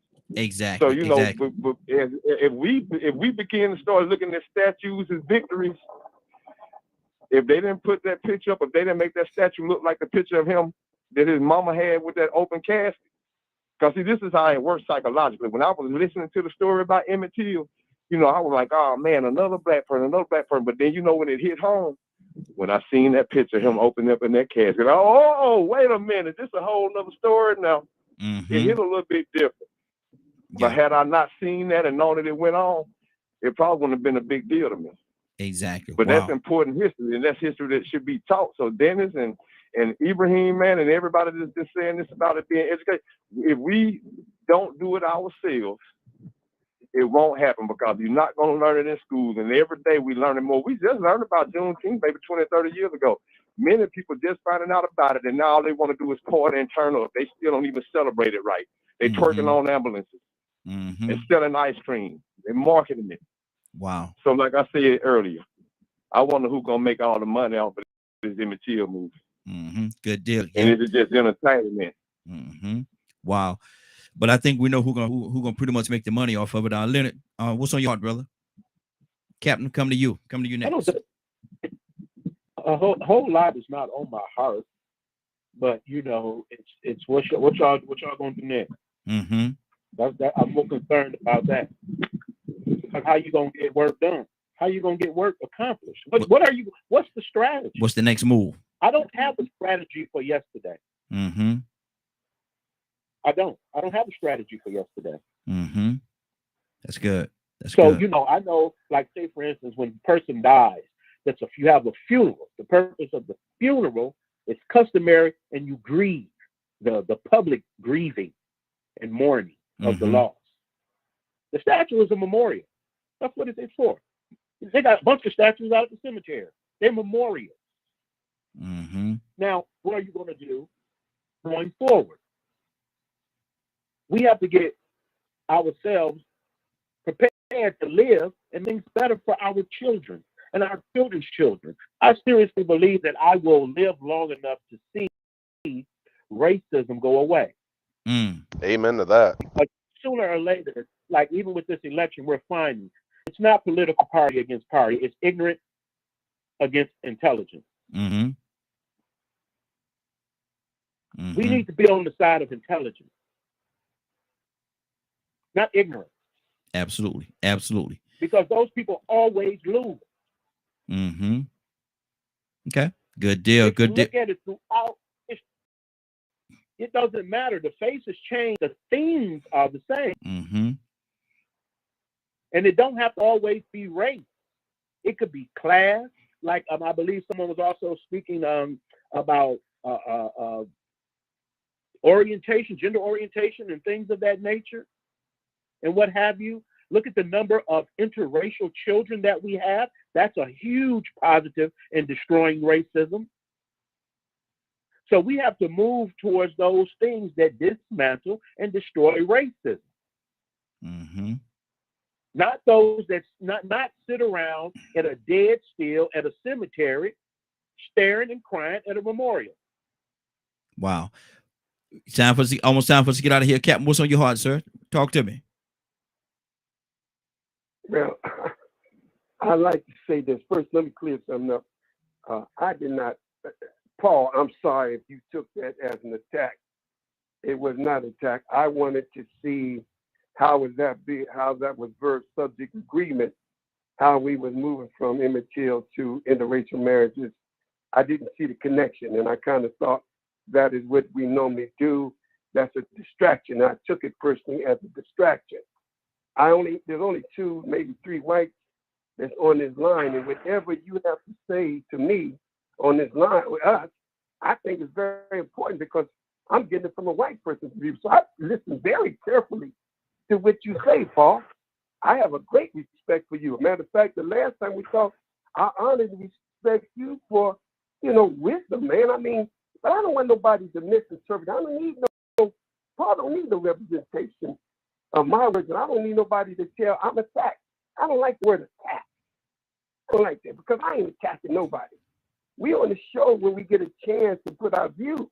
If I disagree with your view, don't get mad the way I come. Mm-hmm. I didn't attack Foster. I did take it, man. I didn't mean no insult about it. I just wanted to see how that had anything to do with Emmett Till. Now, with that said, you know my philosophy. The person will not teach you right, they will not teach you right. Mm-hmm. So we're not expecting America to ever teach us right if she has a history of abuse, not treating us right. So education, yes, brothers, is most certainly very important. But we cannot send, and no Jewish person send their children to a German school. Mm-hmm. It don't make sense. Mm-hmm. You cannot send your children to the same oppressor and expect your oppressor to teach your children about the abuse of the history they have done. Forget about that. So what we got to do? Education, yes. But we have to have our own schools. We have to have our own clinics. And then we have to go through the history that has lied to us and disregard what is fact and what is not fact. And then we can't just stop with the history books. We got to start with the religious books too. Where have they misconstrued us? Where did we get messed up there? So yes, we got a big job to do, but we can do it. Mm-hmm. We can do it. But I do believe that we cannot change history unless we acknowledge the past and be able to say, you know what, I'm not going to do that no more. And I think that's how you change it. Yep. People on this line, every one of us going to leave this conversation and we're going to get into our little circle. I don't know what this conversation is going to do to lead to a bigger conversation with somebody. But you know what? I love it. I love your show, Brother Raheem. You do give us to speak what's on our heart. Yes, sir. And if somebody speaks on that heart, but don't take what somebody criticize them or somebody have a disagreement that we're attacking them. No, it's the big boys club. Yeah. The big boys say you were able to jump in the water. Then don't get mad when somebody jump in there with you. That's what this show's all about. Absolutely. And I think, if you come after me, come after me. But I don't need nobody to have you to defend Captain. Then I think I'm well able to defend myself. But that's the way it goes. So I just want to say that I hope nobody thinks I was attacking Paul. No, Paul got great respect. Because for him to come on this show and to deal, that man has the greatest respect for me. Because everybody ain't going to, and be honest, and it's not easy. It's not easy for Paul to do it. So I just want to make that clear for all those who want to think Captain D ain't got nothing to do but attack people. No. Don't take my words to be an attack. I don't appreciate that. That's all I can say. Good deal. Well, it's 10:05. You attacked me several times. I've been shut down on response. So hey. Now see, where they gonna come from right there? We gotta get out of here on a peaceful note, and y'all gonna talk about attacking. How we gonna do that? Rico, what's going on at 3:00 today, sir? Rico, you there?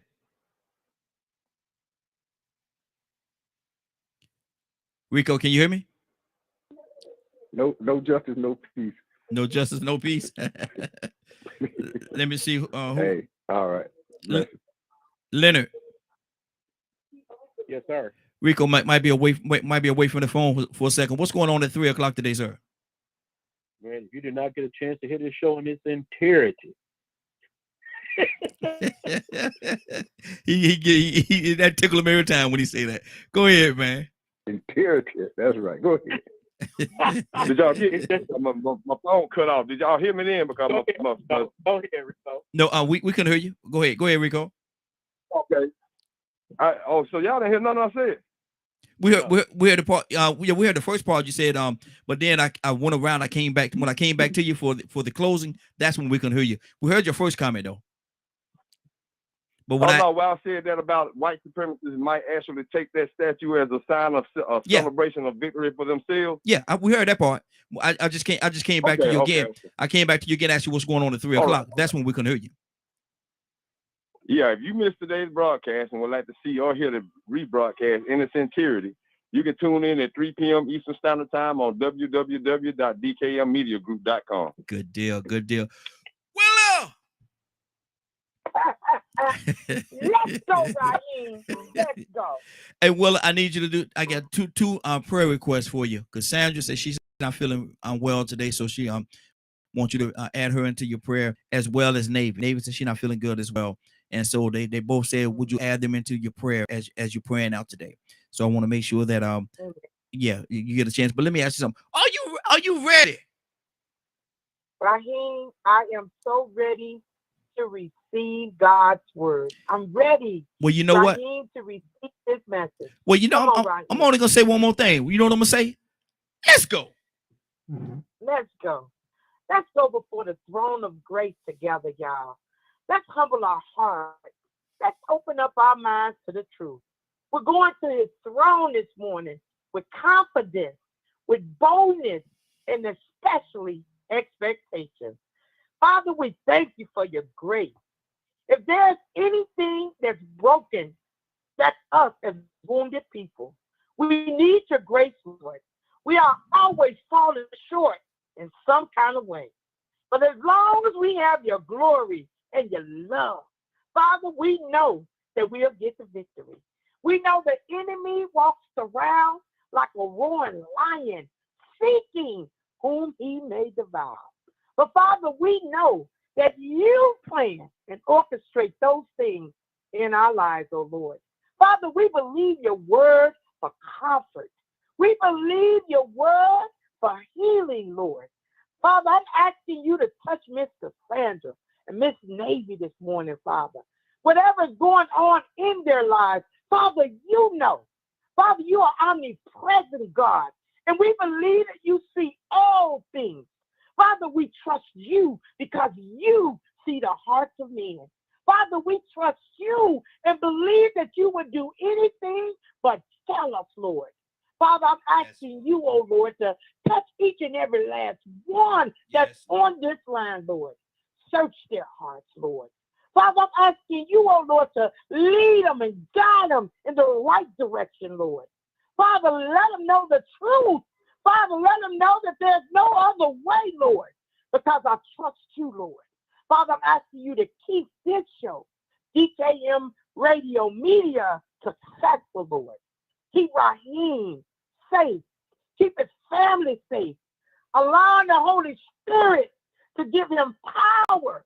Allow the Holy Spirit to give him direction. Allow the Holy Spirit to be a keeper, Lord. Father, I thank you so much. We honor you and we glorify you in Jesus' name. Amen, amen, and amen. Thank you, Lord, for the Holy Ghost. Yes, Lord. Thank you, Lord. Amen, amen, and amen. I thank you, Lord. Hallelujah. Yes, Lord. Yes, Lord. Been a great broadcast, man. It's been a great broadcast today, man. I want to thank everybody for joining us. And more than that, I want to thank you for allowing DKM Media Group and Associates and the Morning Glow for being a part of your morning. It is now 10:11. You're about to exit the Morning Glow. But before you go, I want you to do me two favors, if you will. One, I want you to continue to pray for us because we're certainly praying for each and every one of you. Number two, why this is real simple. I want you to go out there, find somebody, and give them a hug because you never know. It could be the only hug that they get, or it could very well be their last. Love you, and ain't nothing you could do about it. Have a great day and a better tomorrow. And then we shine some of this light from the Morning Glow. Take it out there into this wicked and cruel world that we live in and let your light so shine. If you get an opportunity, give somebody some love. You just might find some love in return. Won't that be a beautiful thing? Have a great day. Take care of each other. And please, please, please be blessed. Have a great day. See you tomorrow. God say the same.